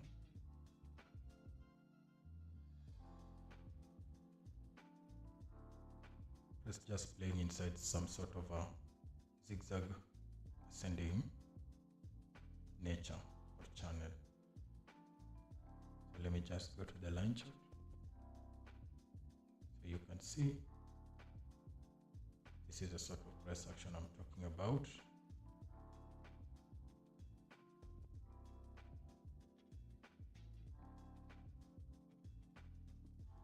See this sort of zigzag price action. So this is the price action you get whenever we start breaking highs and retracing, which is an indication that we are about to get a reversal. Now, price might continue to push higher. As I always say, when we're doing our analysis, we are doing it based on past price action, repetitive cycles that we've seen or patterns, but past price action does not guarantee future price action. So in case price does continue to push higher, it will be totally fine.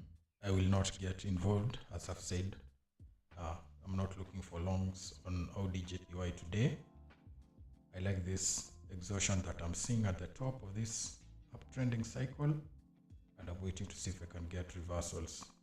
Waiting for price to break this low with this candle impulsively to the downside to see if I can get a pullback on after that. First impulsive push, I'm looking for entries on the pullback.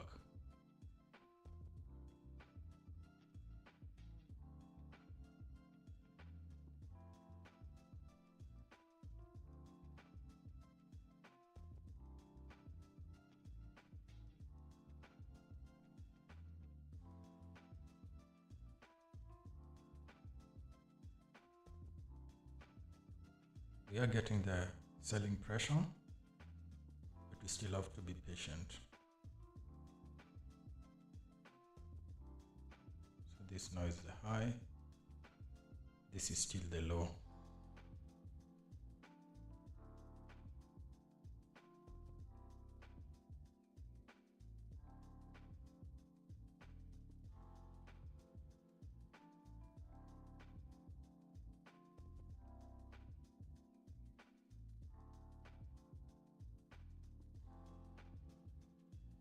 Hopefully we can get the entries a few hours before the start of the New York session, or before the release of PPI, which will be at 3:30 p.m. Kenyan time. Right now it's 12:30 p.m. Kenyan time, but 10:30 a.m. London time. Now I usually set my charts based on London time, which is something that I just got used to, especially when backtesting, to be aware of the spread hours, and I've just stuck to it. Now, in case you're a little bit confused about the Forex hours, you can just use Baby Pip's Forex market hour tool, which now you can see here, it gets to show you the current session you're trading. So you can see right now we are in the London session. We are maybe 2.5 hours away from the New York session. So if that's something that you struggle with, and just use the Baby Pips Forex market hour tool. For now, let's focus on the ODJPY. We've just broken that low very briefly. We still have quite a distance some time before this candle closes. So as I said, what I'd like to see is an impulsive candle break, then followed by another impulsive candle break. Now, even if we get this first candle not being that impulsive, but we break this low, it's fine. I'll wait for the second candle to confirm momentum. And if we get an impulsive candle on the second candle, that will be ideal. I'll be waiting to see if I can get the pullback and if I can get my entry on the pullback. Now, price might get the reversal and we get strong selling pressure without providing me with an opportunity to take a short. And as I said, I'll not chase the markets if my entry trigger is not there. So we are breaking that low. Let's wait and see how that candle is going to close.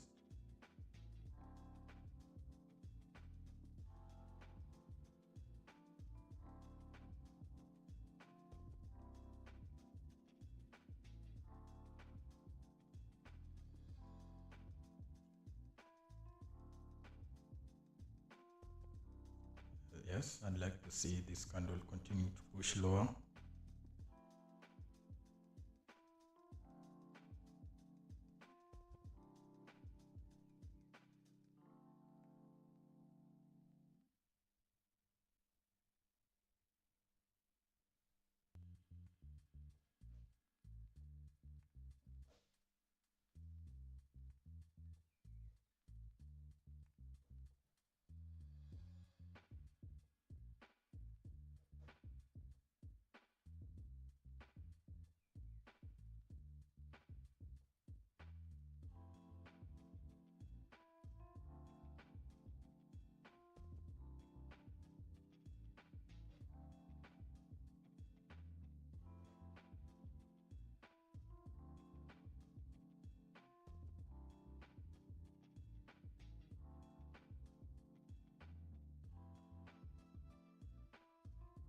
Still have to wait for this candle to close. But we've already gotten that initial push to the downside. I've been waiting for selling pressure, strong selling pressure to come into the market. We are starting to get the selling pressure. It's now waiting to see if it's going to be sustained selling pressure with another strong candle, bearish candle. Now, for those wondering, the bearish candle are the black candles, the bullish candles are the gray candles. So we have closed with a wick, so it's not a strong candle, but as I said,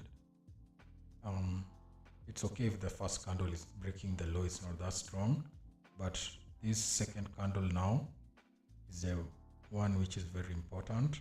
You need to get a strong candle that is going to close below this low of this first candle. You need to get this continuation of momentum to the downside, and you need to get a strong impulsive candle. If you can even get a candle like this one, that will be ideal. So let's wait and see how this candle is going to close. If we get this sort of a reversal candle where we do not break this low, then we might settle into a range for a while, or we might continue pushing and breaking lows before we get the selling pressure. So we just have to be patient right now, wait for that selling pressure to get a confirmation that sellers are actually about to take control of the market. So it's all about this candle right now.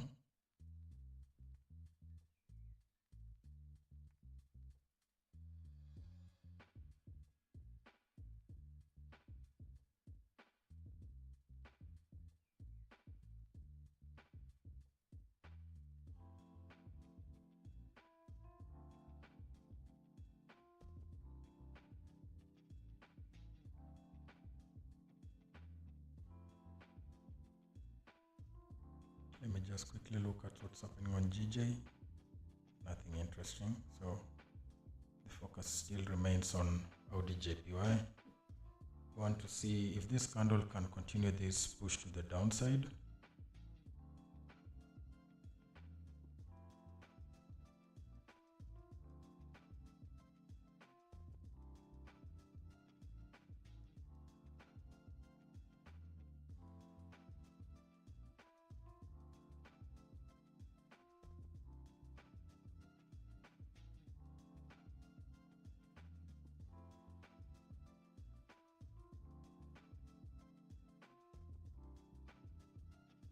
So far today I've not taken any trades.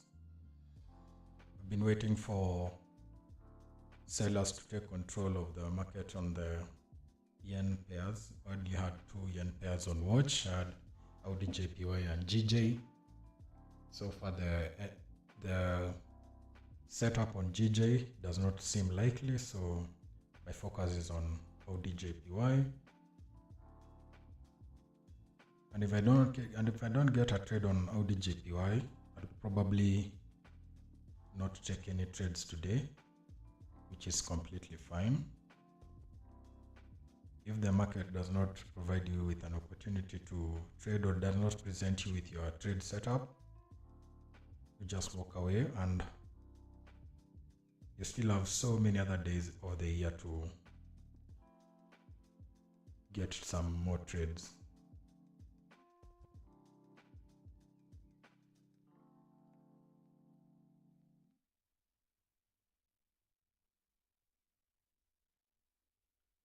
Seems that the selling pressures is not yet kicking into the market, but we still have 1 minute 20 seconds for this candle to close. It might surprise us.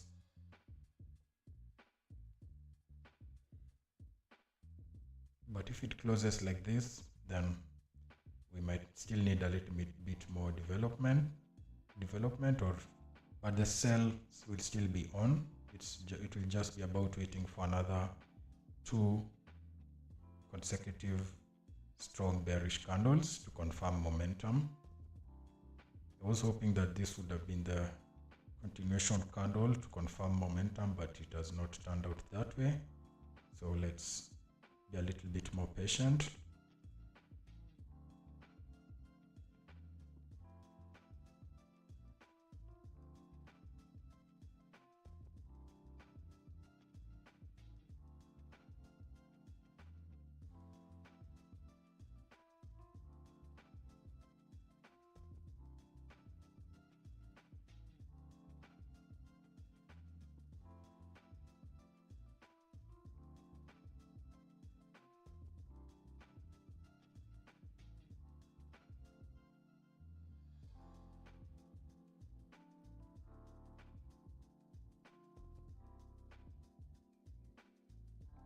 Okay, now this candle did not continue momentum to the downside. It is a counter trend candle because it has not broken the low of this candle. So this is now my low, the pivot low that I'm looking at right now. So what I'd like to see, because we did not get confirmation with this candle, right now I want to see another break of this low now, the low of this candle. And I want to see strong momentum, 2 candles breaking this low. As I said, the first candle might not be that impulsive, but at least 1 candle has to be impulsive to confirm momentum. So we need a little bit more time and be a little bit more patient. So I'm still looking for shorts on Audi JPY.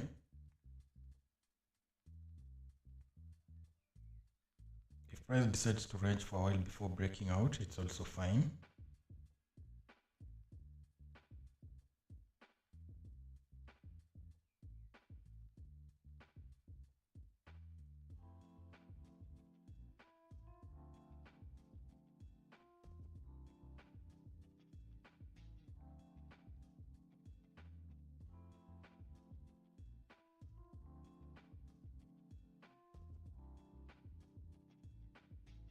Let me take a quick look at gold. So I can see we have not yet gotten the impulsive push you were looking for, but you can still be patient, still wait for it. You have not yet broken this structure or this price action nature, so we might still get continuation of momentum.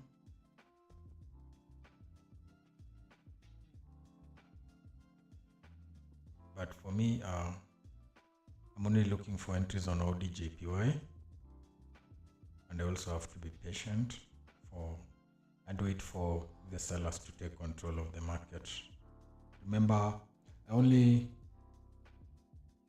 look for an imbalance in the market in terms of buying and selling pressure to get involved.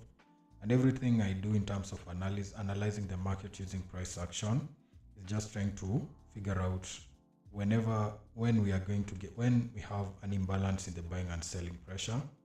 And it is the imbalance in the buying and selling pressure that leads to trending markets. That's basically what we are looking for as price action traders. We're looking for an imbalance in buying and selling pressure to take advantage of trends.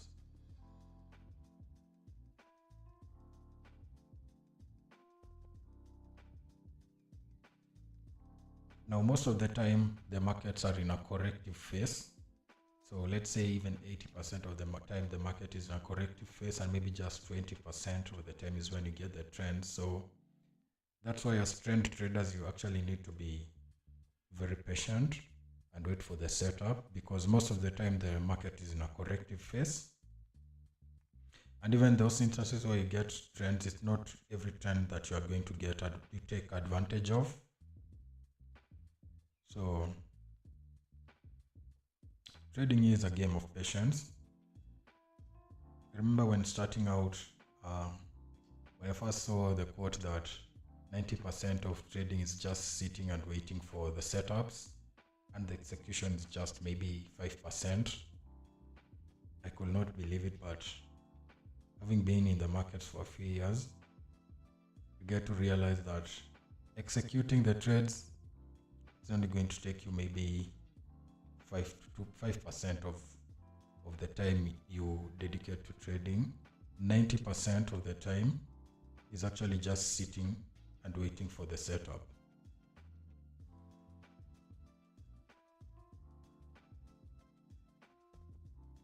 At least that's how you trade sustainably.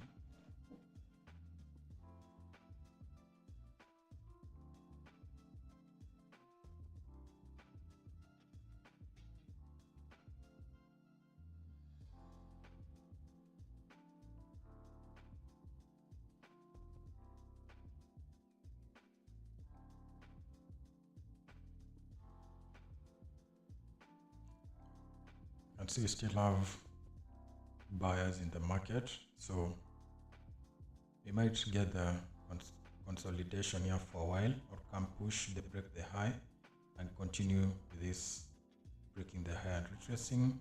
And I'll be waiting until you can see the exhaustion of buyers in the market completely. Right now we still have buying pressure, but at the moment this is still my low. Still waiting to see if we can break outside of this low impulsively. Nothing has changed.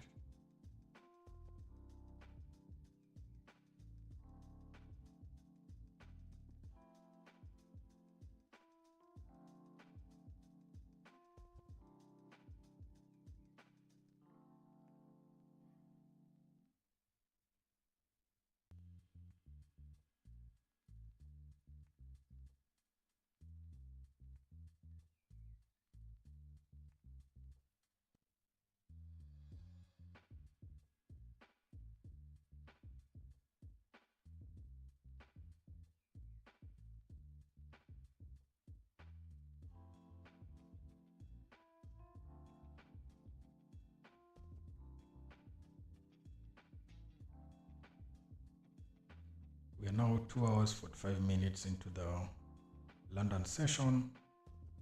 So far it has been a very corrective London session, as I was anticipating or forecasting during the start of the session.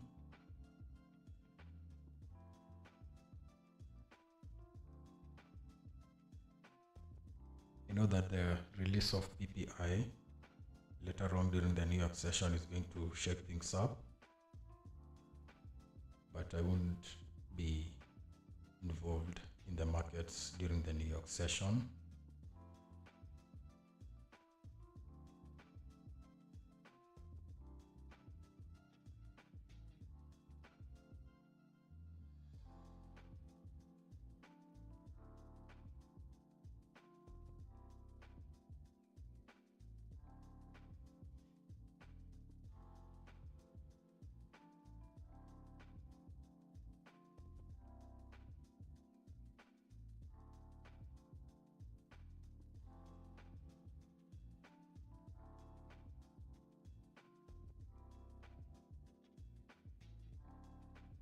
By the way, where are you guys joining me from?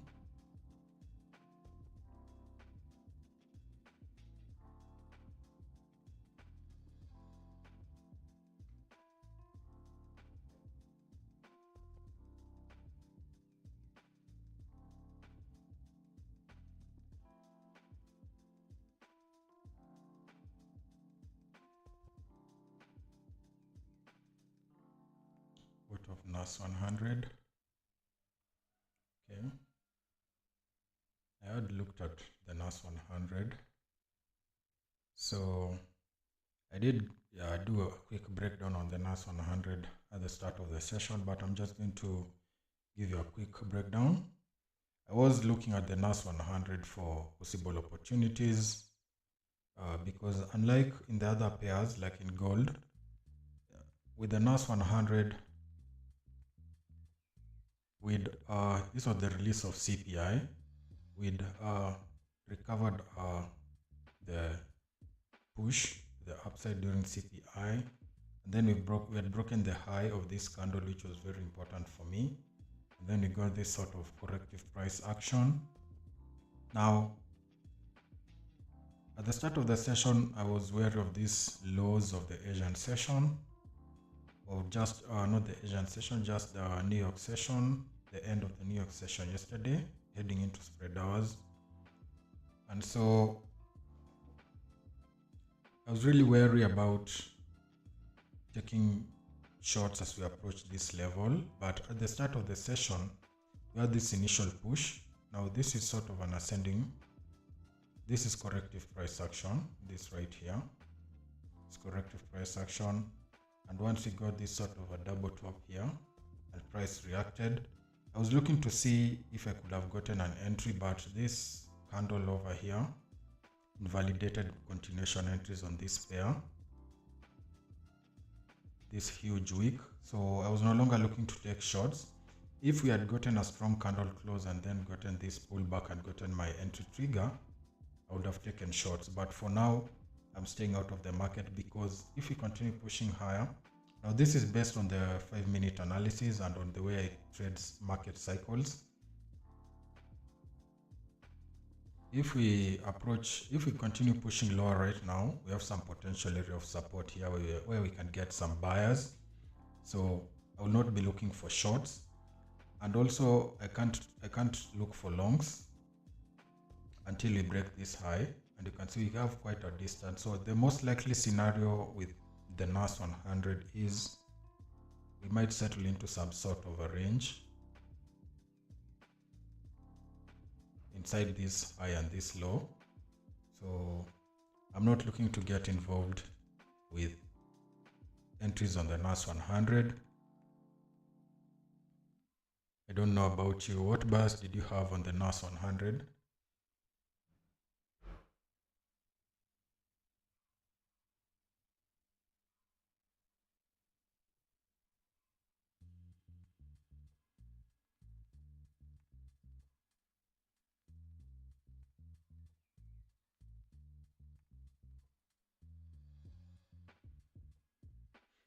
Yeah, no, I remember last time you're even in the stream from Nanyuki.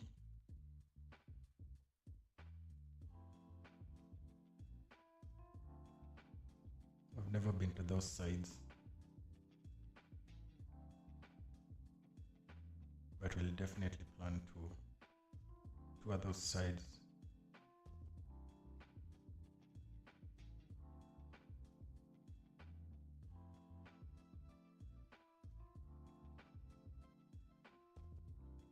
I don't know, what bias did you have on NAS? What trade ideas did you have?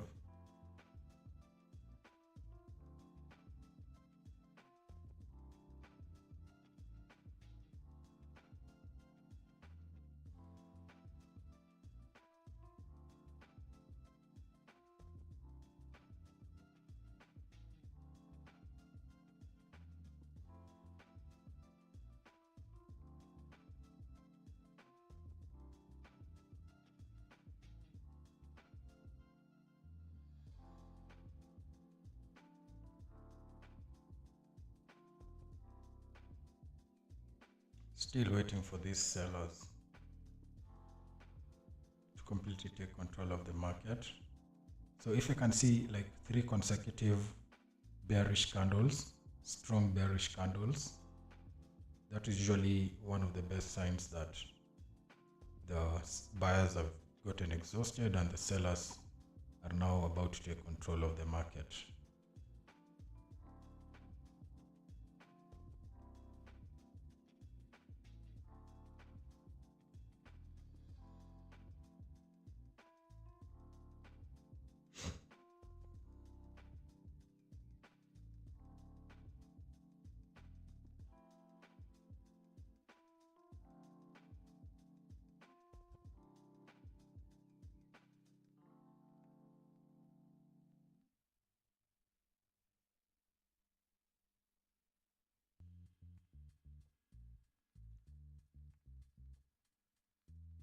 Short-term sells.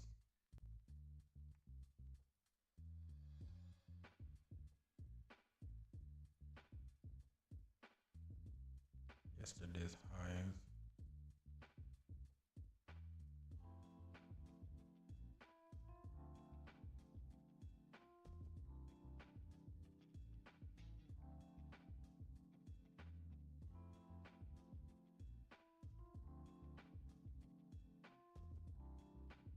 I guess we had the same buyers because I was looking for shorts, but right now those short-term shorts, like, they are not really ideal for me. I don't know about your end on how you analyze, but we generally had the same bias at the start of the session. As I said, I also had a short bias and I was looking for an entry during the start of the London session, but we did not get the strong selling pressure I was waiting for before I could take shorts. And right now I think that I'm expecting price to just range inside this area. We might continue pushing lower, but with this potential support area over here, I will not be looking to get involved.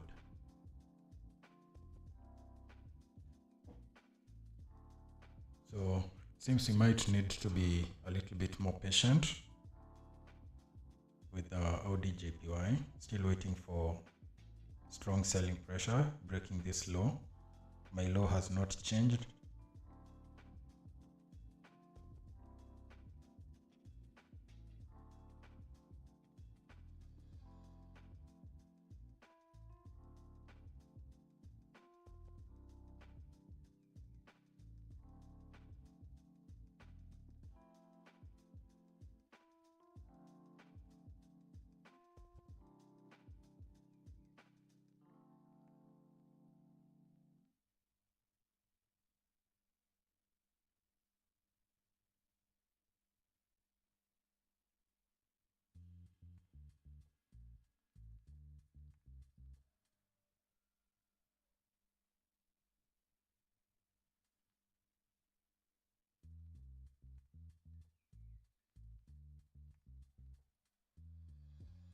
Yeah, the news is definitely going to shake things up.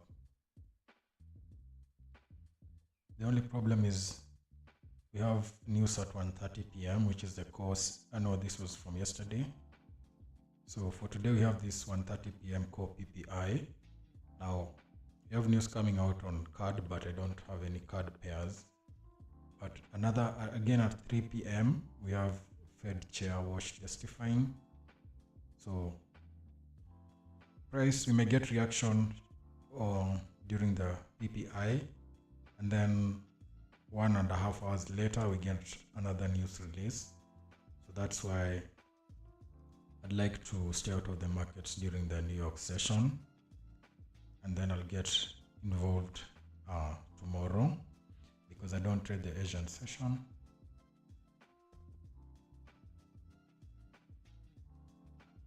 So if we do not get this set up on Audi JPY, let's say by 12 p.m. London time, which will be 2 p.m. Kenyan time, So we have another 1 hour. I'd like to see if I can get an entry this next hour, within this next hour of the London session. If not, it will be very difficult for me to take entries because I'll be wary of the PPI being released, although this is a pair that is not dollar denominated, so I might consider that. But for this dollar denominated pairs, as I said, I'm not getting involved today because of the price action I was seeing at the start of the London session, and then also being aware that we have high impact news coming out during the New York session that will really affect these pairs. So I might even get a trade, and if I do get a trade, I might manage it through the PPI because this is not a dollar denominated pair. But the most ideal scenario is not to be involved with any entries during that particular time. But since this is Audi JPY, I might still be looking to see if I can look for entries during the New York session. But I'll only have the Audi JPY on watch.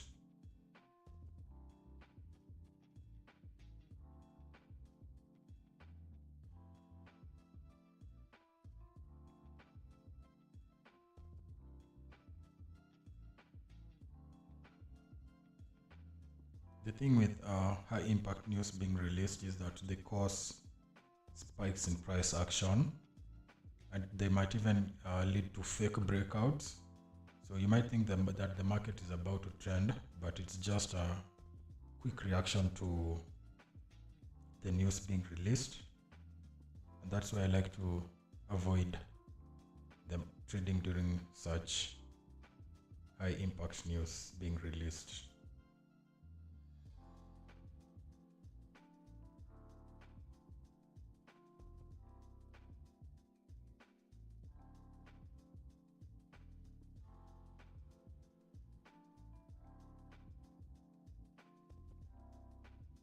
So we are now we've now completed 3 hours of the London session.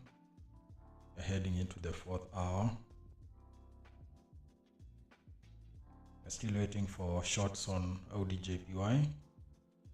Waiting to see if we can break this low impulsively. To start to look for shorts on the first pullback.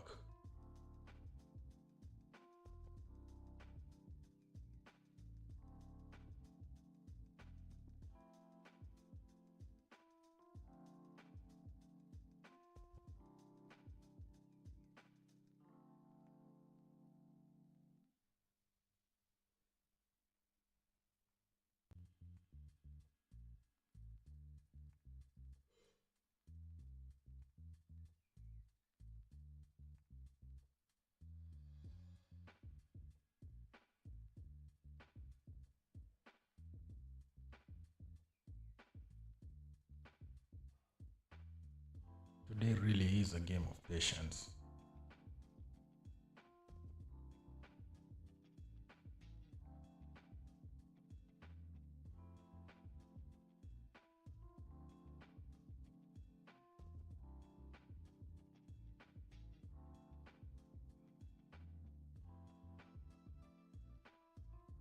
So let me just take a quick break, 10 minutes break, then I can continue the 4th hour of the live stream. We're still waiting for price to break this low impulsively, and I'll need to wait for maybe 2-3 candles, so there's nothing to miss out on. Let me take a quick break and then I'll be back.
Okay, so I'm now back.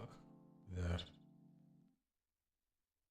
nothing much has happened. Still, price is consolidating between this high and this low, which was expected.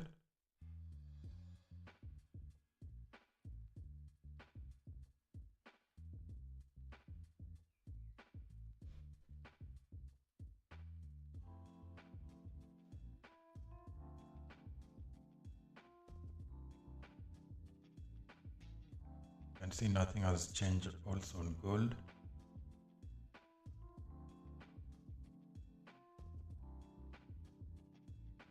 Hopefully you can get these moves within this hour. I've been waiting for the selling pressure to kick into the market on Audi JPY since the start of the London session. So still waiting for the selling pressure,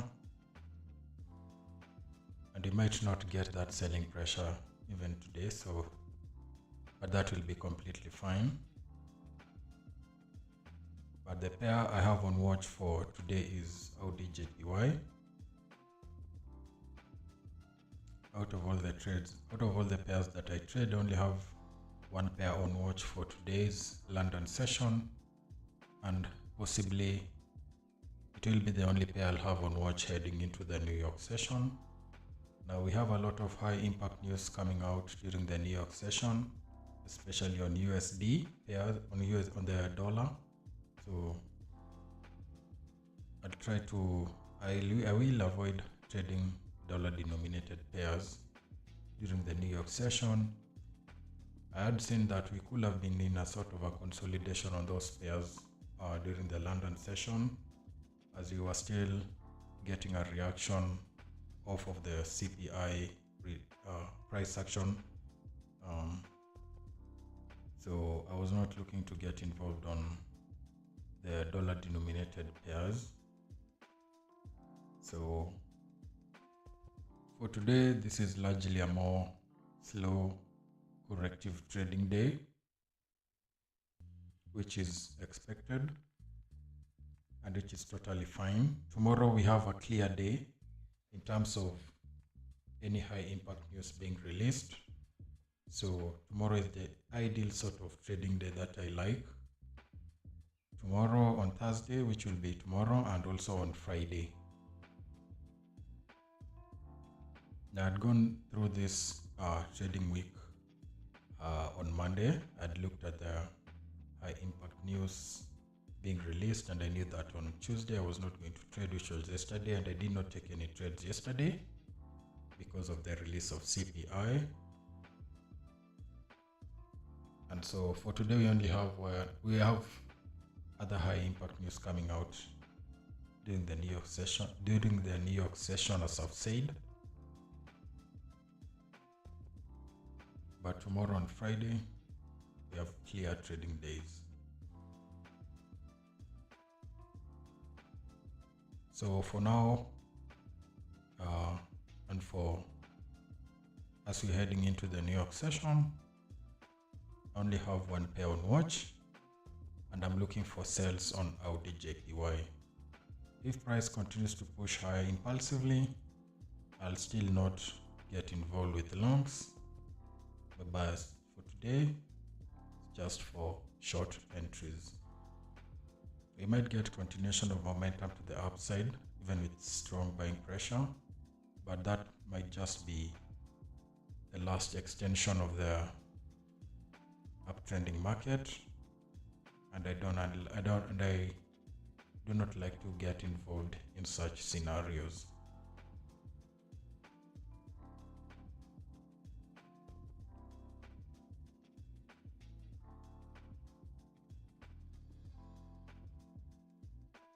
So I think this will be the last hour of my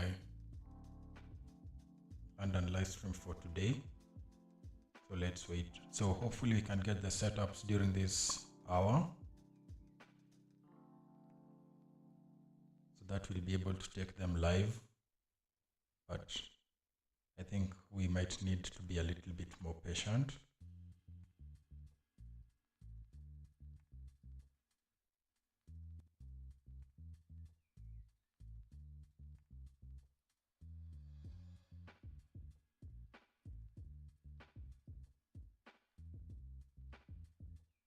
Sorry, I turned off the mic. Okay, so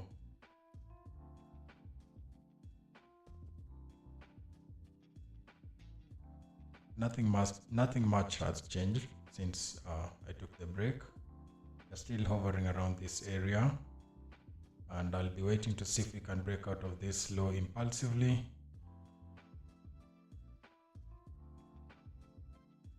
To take short entries. For today, I only have one pair on watch, which is ODJPY, and I'm only looking for shorts. I'm not looking for longs on this particular pair. Even if we continue pushing higher, I'll not be looking to get involved.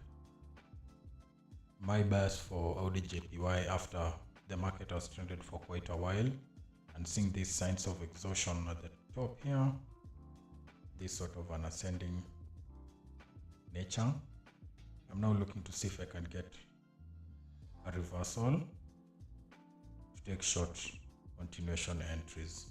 So for now, this is my pivot low. I'm waiting to see how price is going to break outside of this low to see if I can take short entries. I've actually been waiting for the reversal throughout the London session. Hopefully we are going to get that reversal right now or during this London session, this last 2 hours of the London session as we head into the New York session. Remember, as I've said, we have a lot of high impact news on USD pairs, especially coming out during the New York session. But on hindsight, since this is AUD-JPY, it's not a dollar denominated pair, I will look to see if I can get involved if the setups presented themselves during the New York session.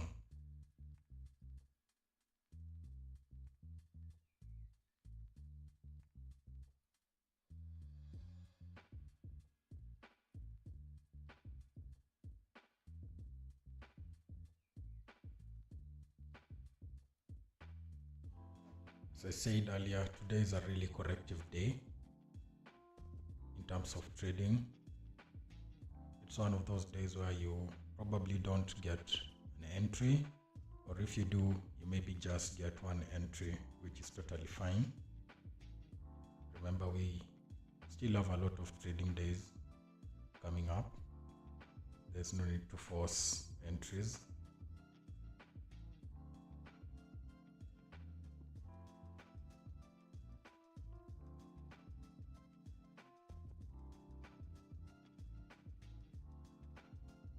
So on gold, we're starting to get some buyers starting to take prices higher. So the long bias that you did have, for those who have long bias on gold, your bias is still in play. You might still get the push to the upside. But as I said, I'm not getting involved with gold for me. And I've given my reasons during the start of the live stream. So generally for me, I only have ODJPY on watch, but I'm rooting for those of you who have a long bias on gold. I could see the reasoning for having a long bias. With this price action that I'm seeing, with this push, we had this downtrending market and then we get this descending nature, which is an indication for me that the trend is getting exhausted and we might get a reversal. And this, you can see, is what I'm also looking at for on AUD-JPY. But in this instance, I'm looking for shorts. We have the ascending nature instead of a descending nature, where price is just breaking highs and retracing, breaking highs and retracing, breaking highs and retracing. And this for me is an indication that we are getting exhaustion of the uptrend. And so I'm now looking for an impulsive push coming out of this low to show me that sellers are now taking control of the market, and I'll be looking for entries on the pullback after that initial impulsive push.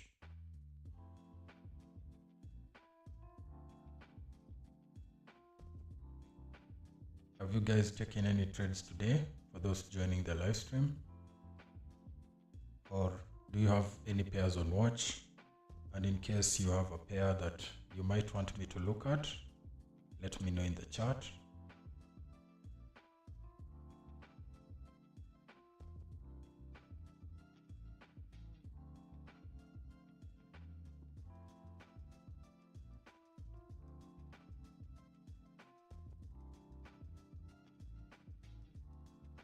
Now, if you can come and break this high again, I'll move my stop to these levels over here.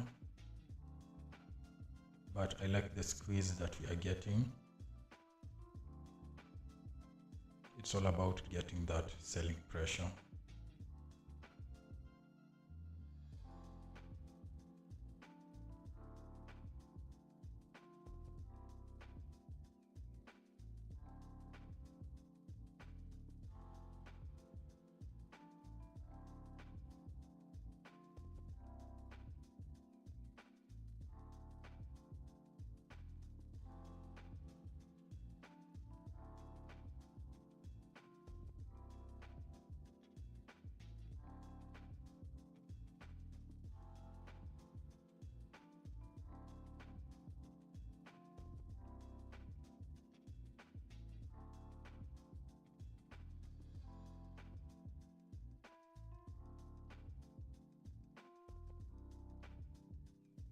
We really have had to be patient today. As I said earlier, whenever we have these sort of corrective markets, they are really the sort of ideal days where we just continue doing other things while having just an eye on the market every now and then. You don't have to sit and stare at the screens whenever the markets are corrective. Well, unless like in this instance, I'm doing this live, and for those of you who are watching the live and enjoying, generally it's not ideal to just stare at the markets all the time. So we are getting that selling pressure. Now it's about waiting to see if it's going to be sustained.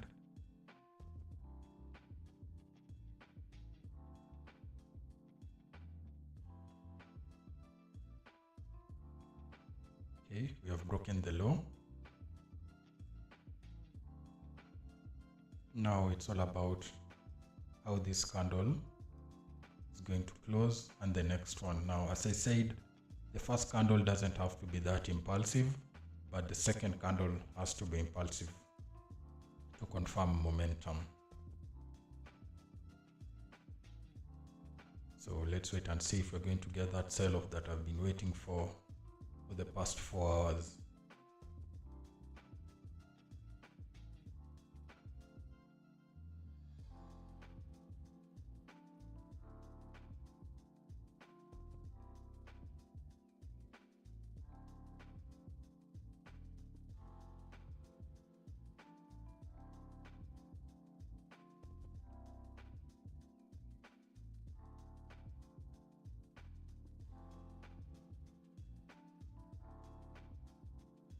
We are getting a lot of action within this candle.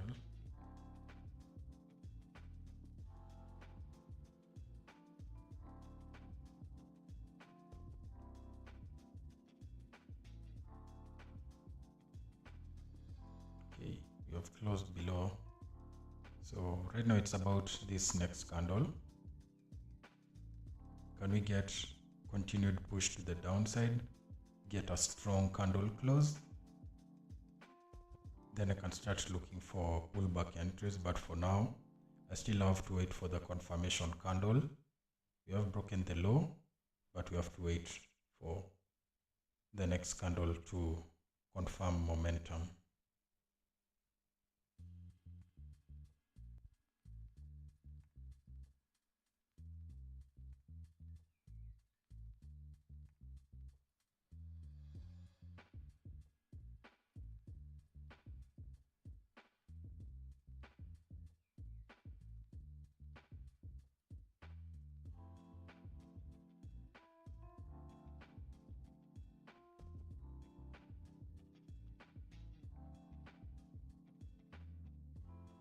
I've been waiting for this setup for the past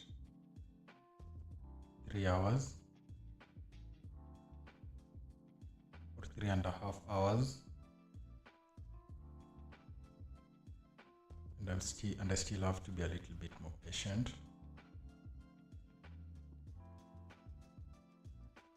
So let's wait and see how this candle is going to close. Right now it does not look ideal. I want to see continued sustained selling pressure.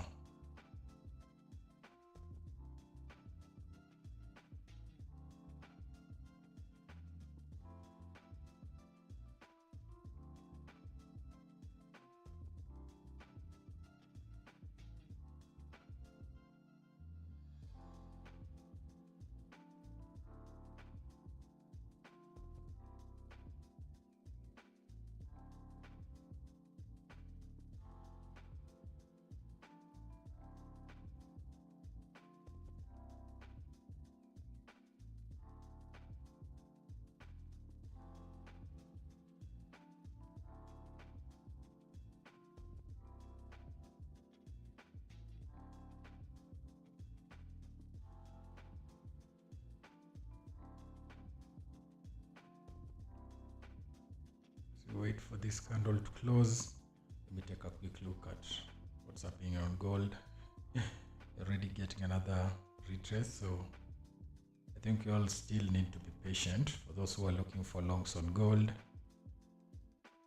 for myself looking for shorts on ODJPY, still waiting for this candle to see how it's going to close. I want to see it pushing way below this low of this candle, so that I can see so that I can get the confirmation that we have sustained selling pressure. Because if it doesn't continue with the momentum, it could very easily just continue consolidating for a while.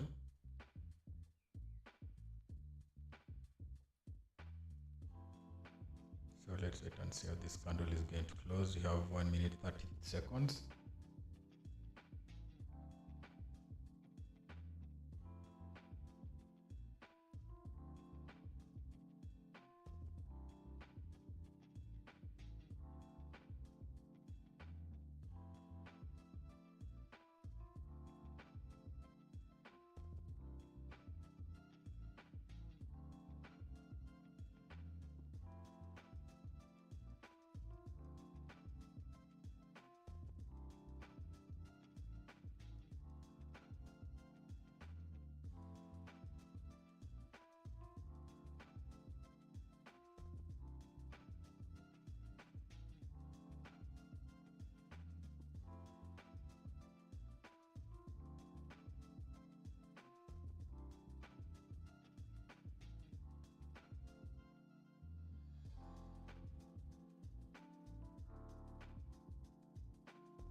Okay, now this candle did not continue with the bearish push to the downside. Although it is a bearish candle, it did not break the low of this candle, which is what I'd be looking to see. If we had continuation of momentum, we had to break this low. So for now, I still have to wait for another two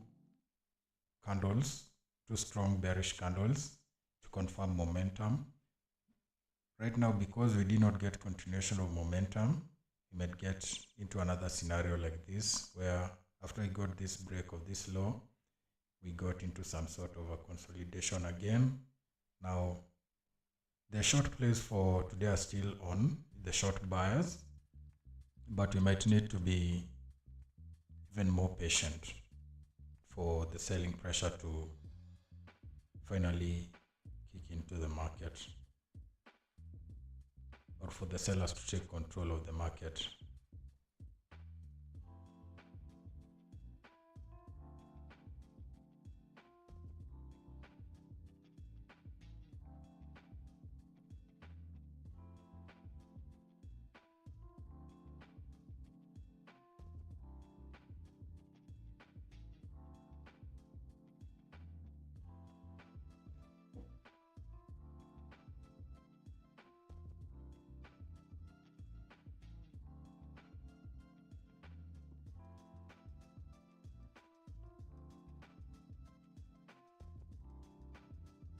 For gold, we're still hovering around the same area we were during the start of the London session. So I expect you're still waiting for that bullish pressure to kick in.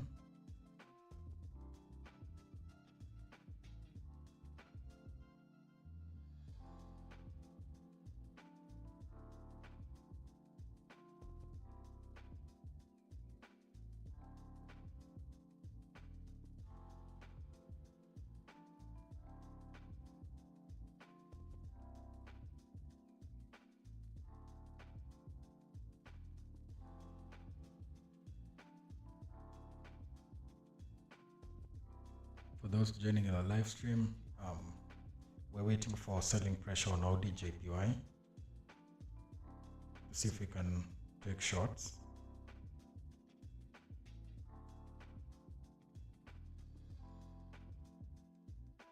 Today has been a very corrective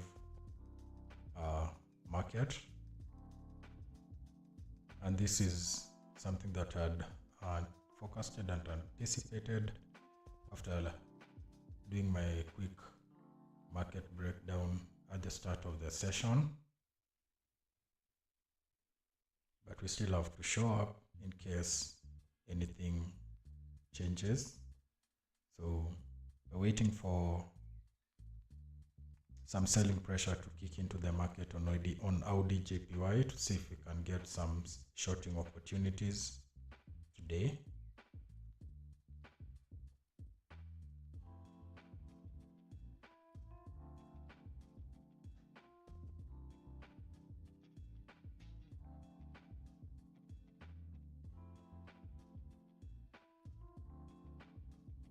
Now, if I do not get any opportunity to take the trade, it will be completely fine. We still have tomorrow and Friday, which I've said are really good trading days, since we do not have any high impact news that can affect the market, compared to yesterday when we had CPI, and today when we have PPI, and also the Fed chairs testifying later on, which are really high impact news and might affect the price action on most dollar denominated pairs.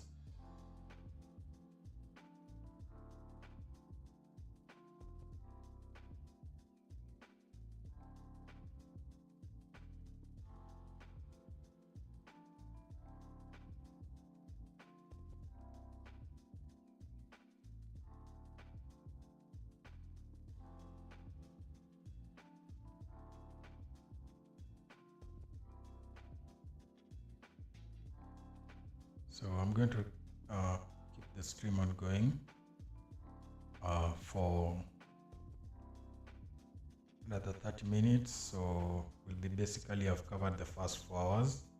If you do not get the push that I'm looking for, does not mean that I'll stop trading. I'll just continue trading, but I think the live stream will end maybe at the close of this hour. I've been waiting for the sell-offs for the past 3.5 hours, and I've not gotten my entry.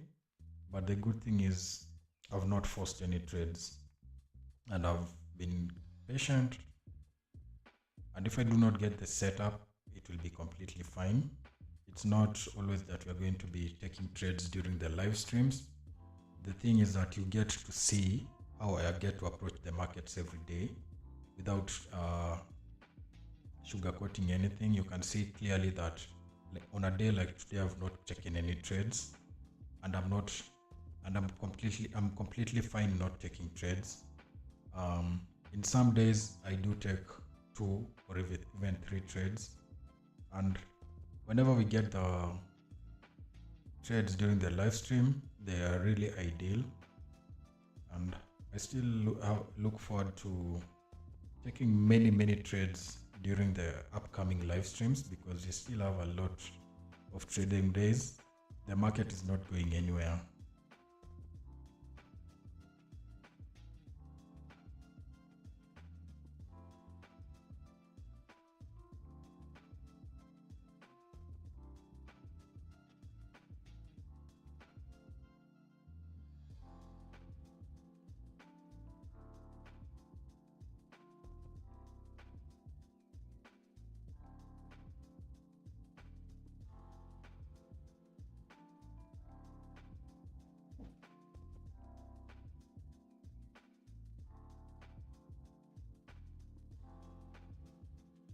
So we are getting into that scenario I was talking about, where price might just do the same thing it did here. So we are pushing upwards, but still playing around this consolidation area.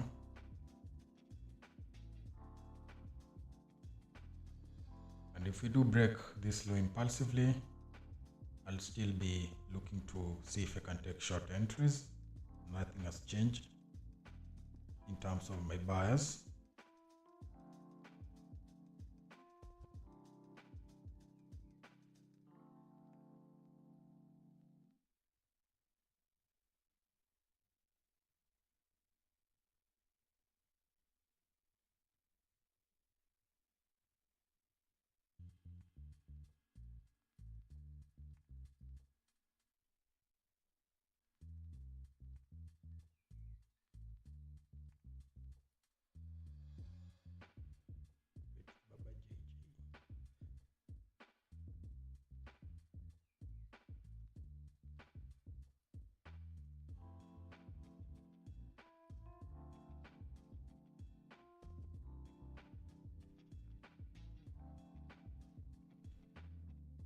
Today's just one of those boring trading days.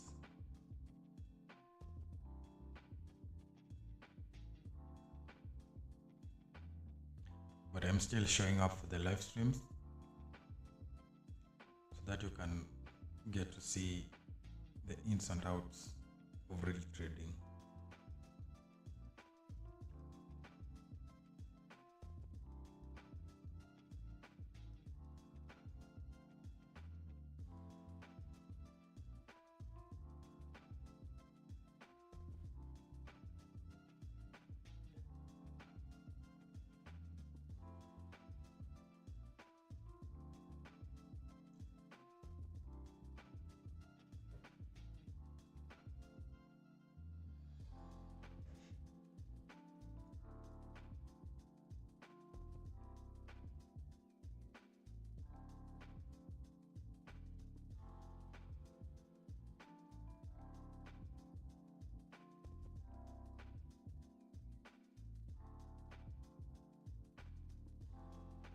I'll definitely have to look for a standing desk this live stream, because sitting down for 3 hours, 4 hours, it's crazy.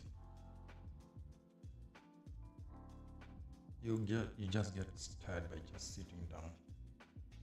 The good thing is I have a gym session after today's live stream, so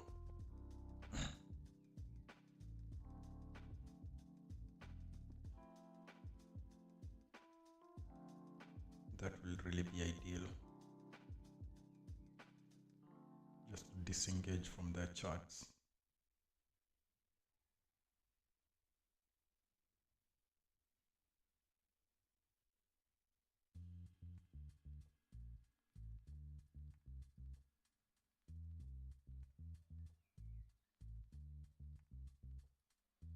What do you guys think?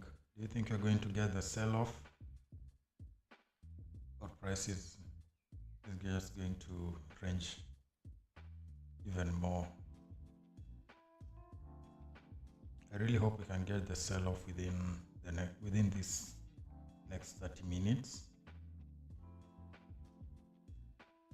because I do know the PPI is going to shake things up, even if it's not, even if I'm looking at Audi JPY,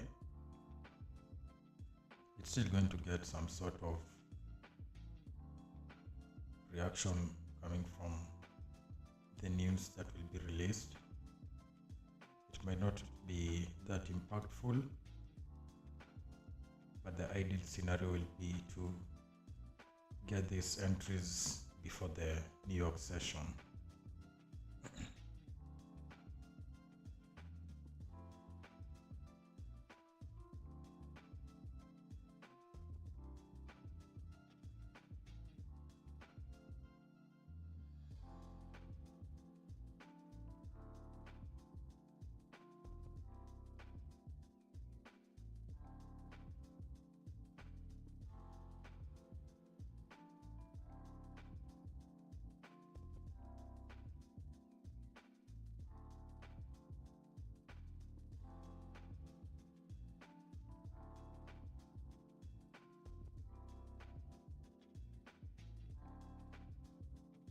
And see, the buying pressure is getting exhausted, but you don't get the sellers taking control of the market just as yet.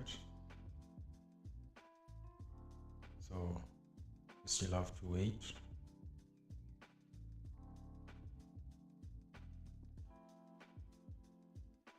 For those joining the live stream, I'm looking for shorts on Audi JPY. Just waiting for selling pressure to kick into the market, to break this low and to break it impulsively before I can look for short entries or sell entries. If you have any questions, by the way, if you have any pair you want me to look at, let me know in the chat. Also, if you have any pair that you have on watch, you can also let us know.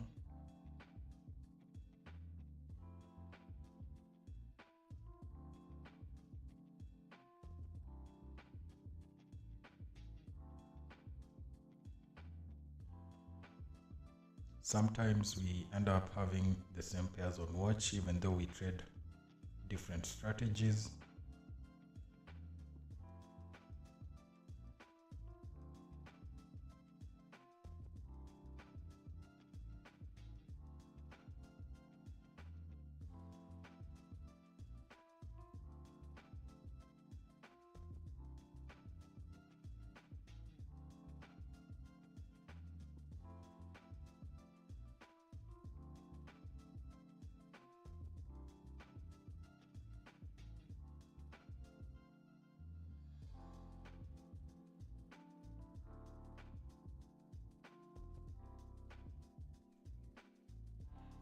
This is going to be the longest live stream I've done so far.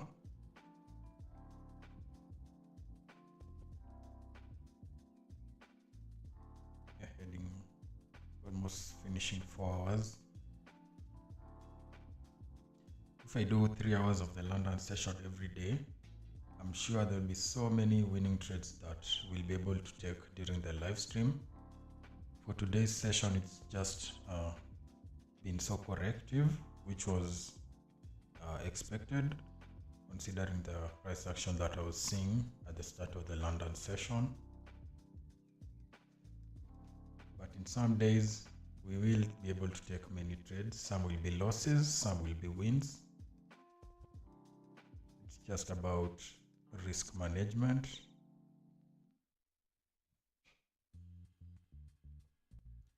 For today, we might not even get any entry.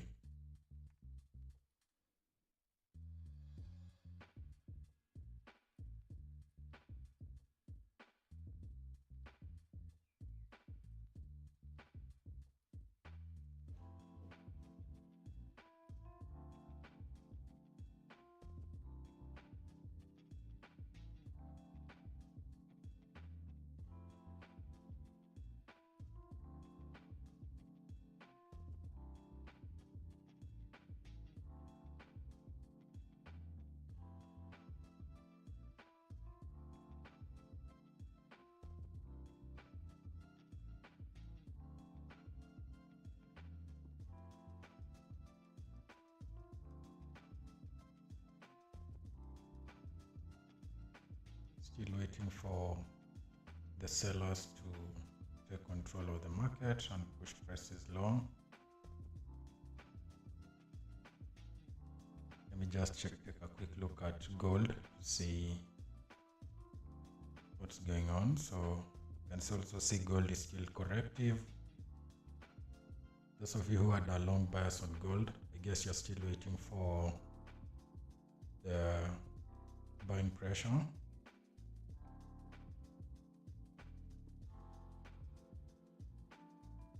For me, just keeping my focus on Audi JPY, waiting for strong selling pressure coming out of this low.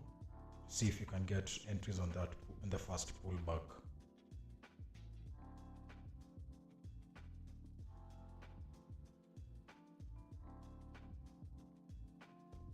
Do you guys have any pairs on watch for today? Or have you taken any trades?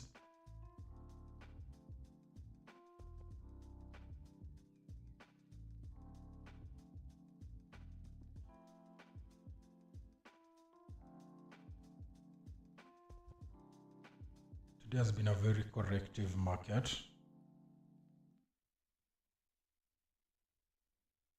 From my end at least, I don't know about you guys.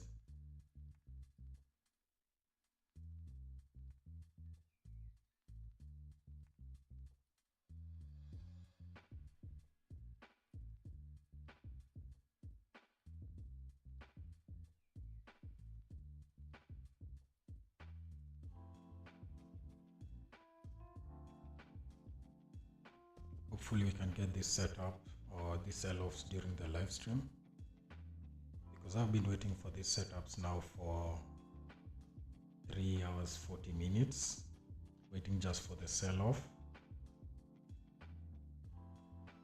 but we've not yet gotten the move, and I still have to be patient and wait.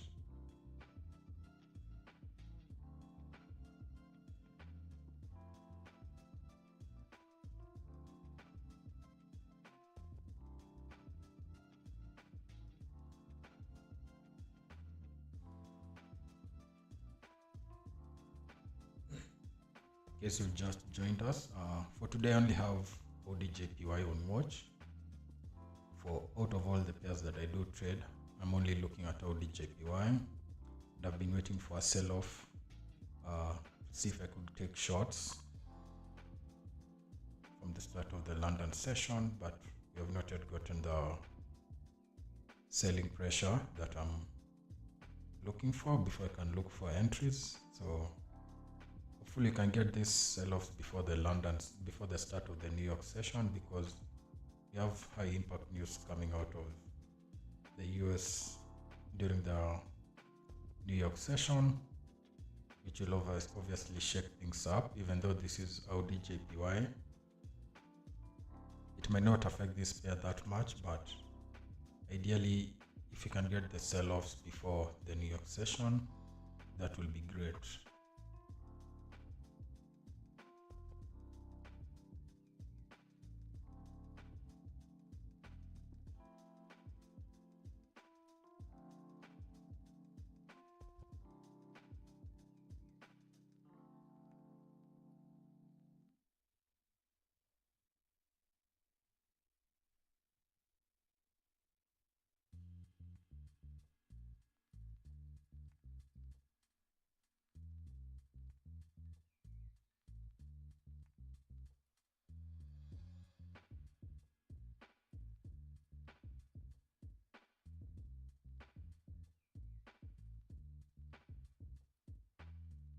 If you guys have any pairs on watch, or if you want me to look at any pair, you can let me know.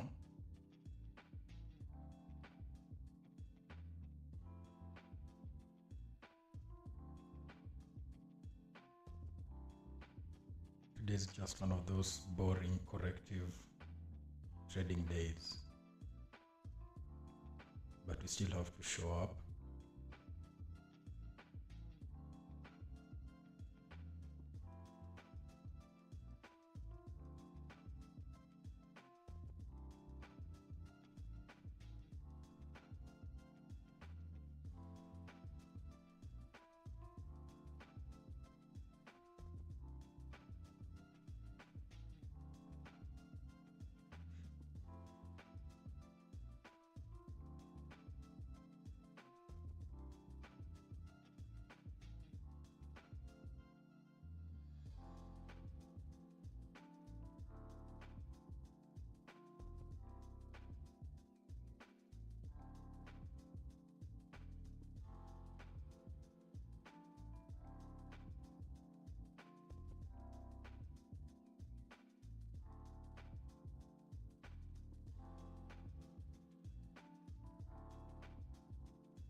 just take a quick glance at what's happening on the other pairs.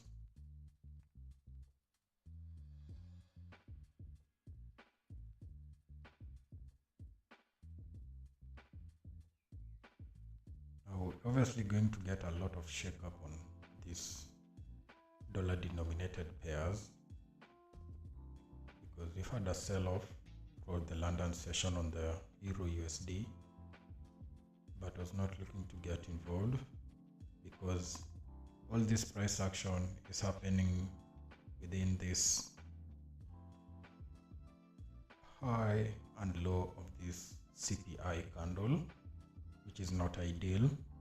So this is just some sort of a correction of this push, even though it has taken quite a while. And that's why I'm not, if you even look at the other pairs, pound, Audi USD, you get similar price action. And that's why I'm not getting involved with the dollar denominated pairs for today. And we also have the release of PPI, which is obviously going to shake things up. So for me, I'm only looking out for entries on Audi JPY.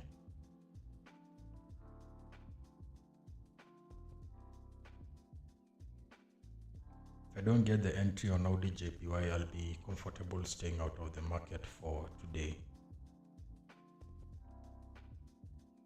So we have been waiting for this sell-off since the start of the London session.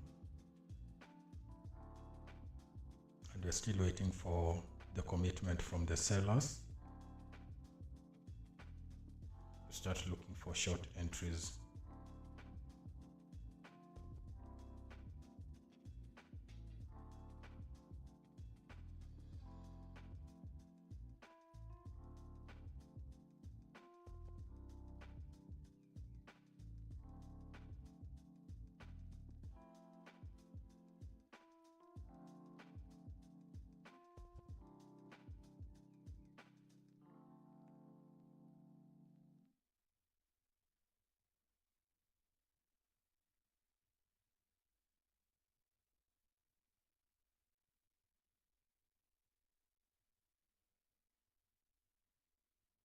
I was hoping we could get this sell-off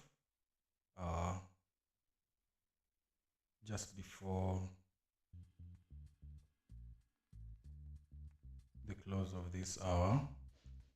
Now, we have high impact news being released at 1:30 London time or 3:30 Kenyan time, so we are 1.5 hours away now from the release of PPI,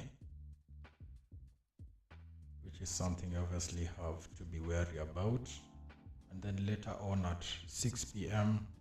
Kenyan time, we will have the new Fed Chair Walsh testifying, which might also have an impact on the markets in terms of price action on the dollar denominated pairs. And that is why I'm really hoping I can get entries on Audi JPY before the start of the New York session. It is not a dollar denominated pair, but still it will be ideal to get the entries before the New York session.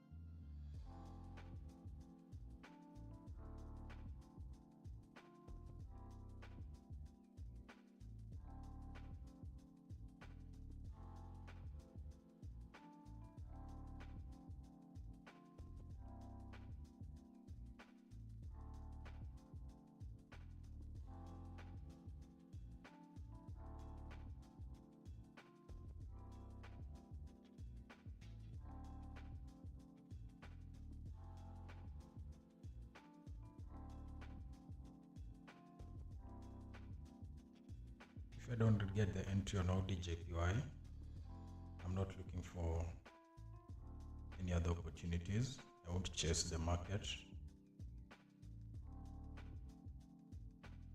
Tomorrow and Friday is really the ideal trading days that I look forward to, with very limited or no high impact news at all.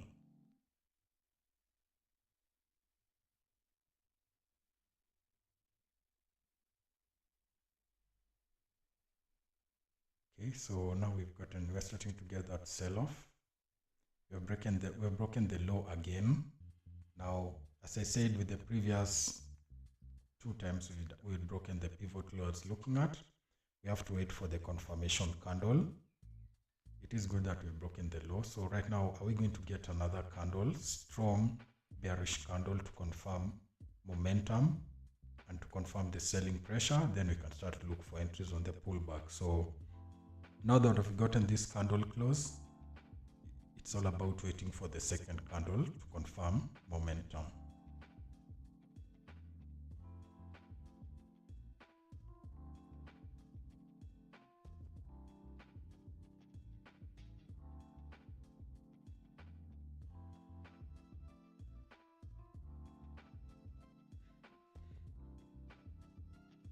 Let's see how this candle is going to close. It will be ideal if you can close strongly and then get another very strong candle close. But this candle just breaking this low is enough for now. But we need sustained selling pressure.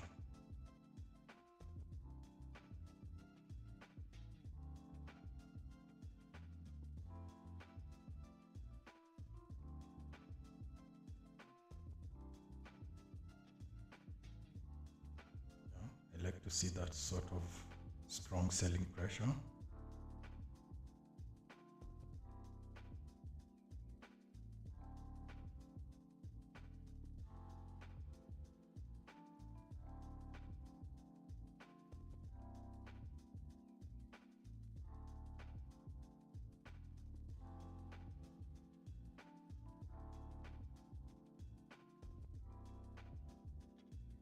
Okay, so right now it's about how this candle is going to close. This candle is very important. I want to see it breaking this low and continue pushing lower and getting a strong bearish candle close. That for me will be confirmation of the impulsive push. So I'll be looking to see if I can get a pullback to take short entries. But let's wait for this candle close.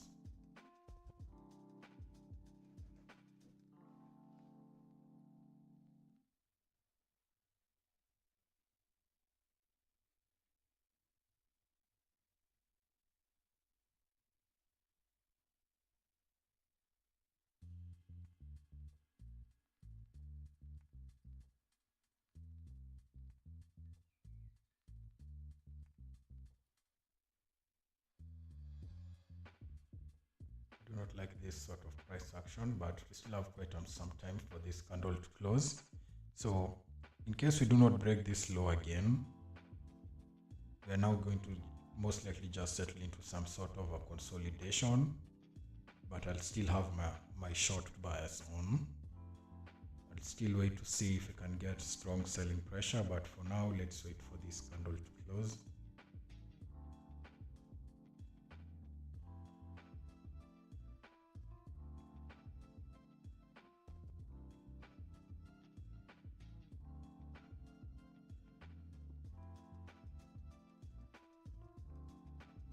If you guys have any questions, let me know in the chat.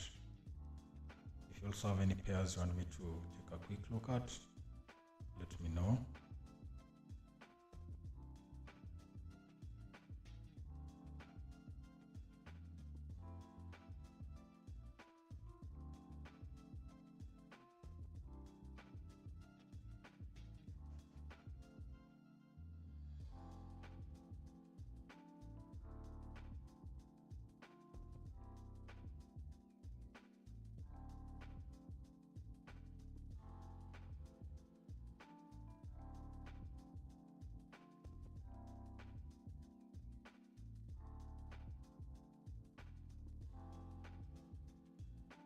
We need this candle to close bearish and break this low with some sustained push to the downside. But if it closes in this manner, this is going to lead to price action, maybe hovering around this area again for a while. And we'll have to move the low to this. So this is the low right now. I'm waiting to see if we can break this low with this candle and continue pushing lower. But if not, then if we get this sort of price reaction, we'd now have to wait for another 2 bearish impulsive candles to break this low before we can get involved. But I still have my short bias. Nothing has changed. It just might just need a little bit more time before we get the sell-off.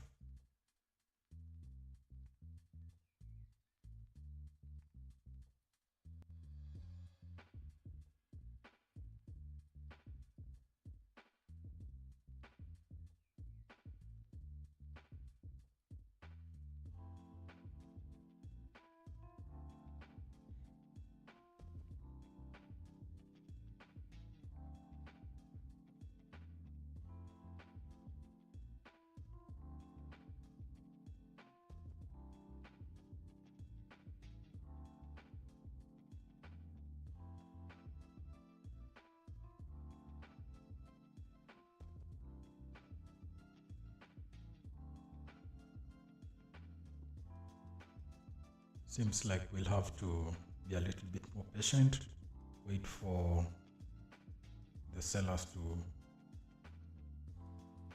come into the market and for the buyers to be completely exhausted. At this point in time, the sellers are not yet ready to commit, and we still have some buyers in the market based on the price action that I'm seeing. So we have to be a little bit more patient.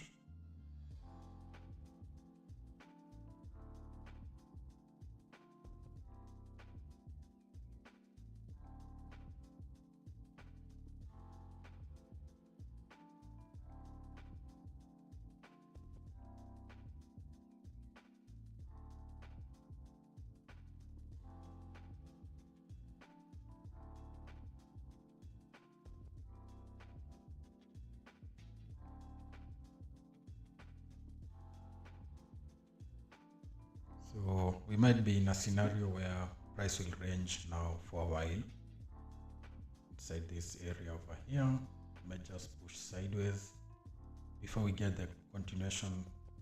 We get the reversals that I'm looking for with strong selling pressure.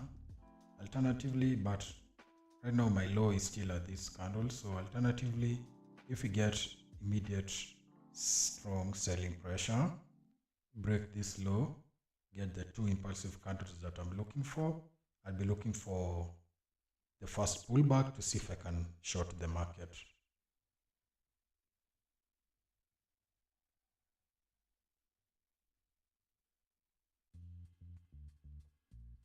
But for now, from what I'm seeing, we might just settle into some sort of a consolidation for a while before we get the break that I'm looking for.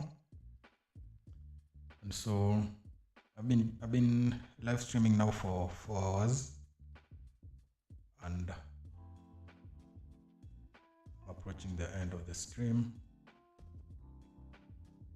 Now, this does not mean that I won't be actively looking for the shorts if we get the sell-off on Audi JPY.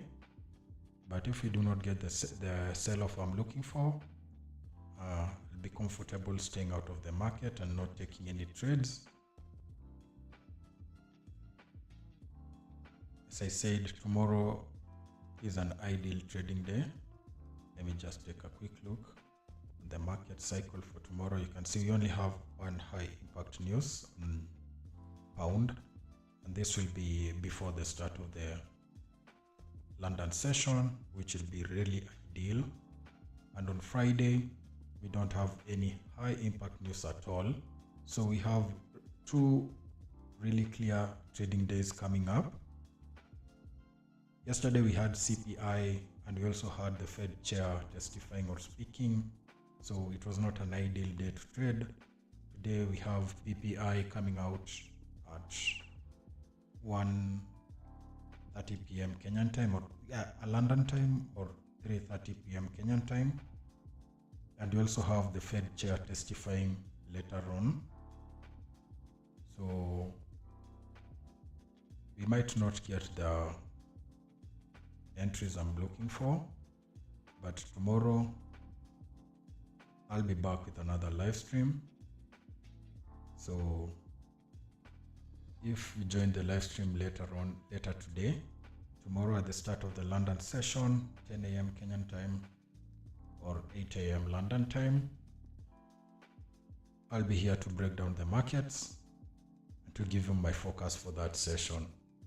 We have been waiting for the sell-offs on Audi JPY for this particular London session, but it has not yet materialized. We might need to be a little bit more patient, and the setups we might get the sell-offs during the New York session or in this last hour of the London session.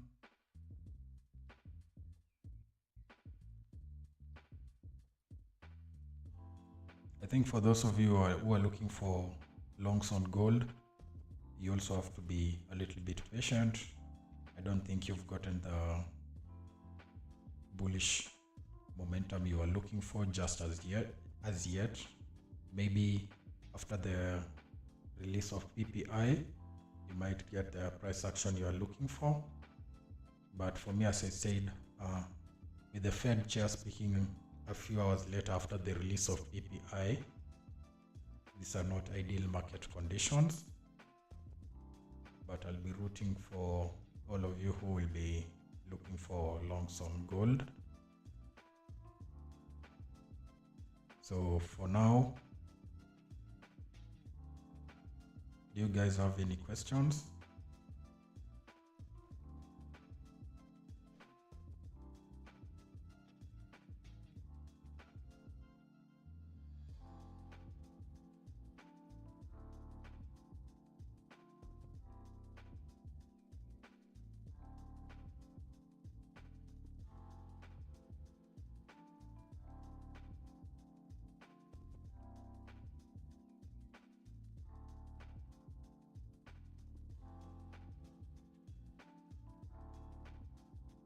With Audi JPY, we might be consolidating for a while before we get sell-offs.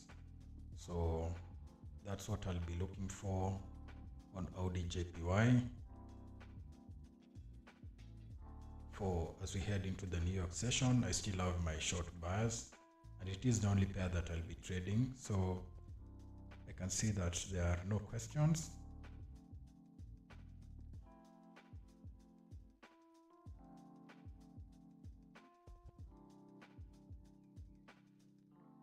So for today's live stream, we've been on for the last 4 hours. Now we've not taken any trades, and some trading days look like this. Some trading days will be taking many trades, even in the live stream. But for today's session, we've just been in a corrective market, and I've just had to stay out, and I'll still be waiting for my setups on Audi JPY. So I hope you guys get the setups you're looking for, and if you do take trades, I'm rooting for you to get the wins you're looking for. And so for me, I think that will be it for today's live stream. I will still be monitoring price action on Audi JPY, and if we do get the setups, maybe later on during the New York session or before the New York session, and I take the trade, then I will break down the trade on a separate video, and I'll update you guys on the progress of that particular trade or what transpired during tomorrow's London session. Now tomorrow, since we have a clear trading day, I might be trading the London session and the New York session. So I'm looking forward to seeing you guys in the streams tomorrow. And with that said, I hope you guys have an amazing trading day, and see you in the next one.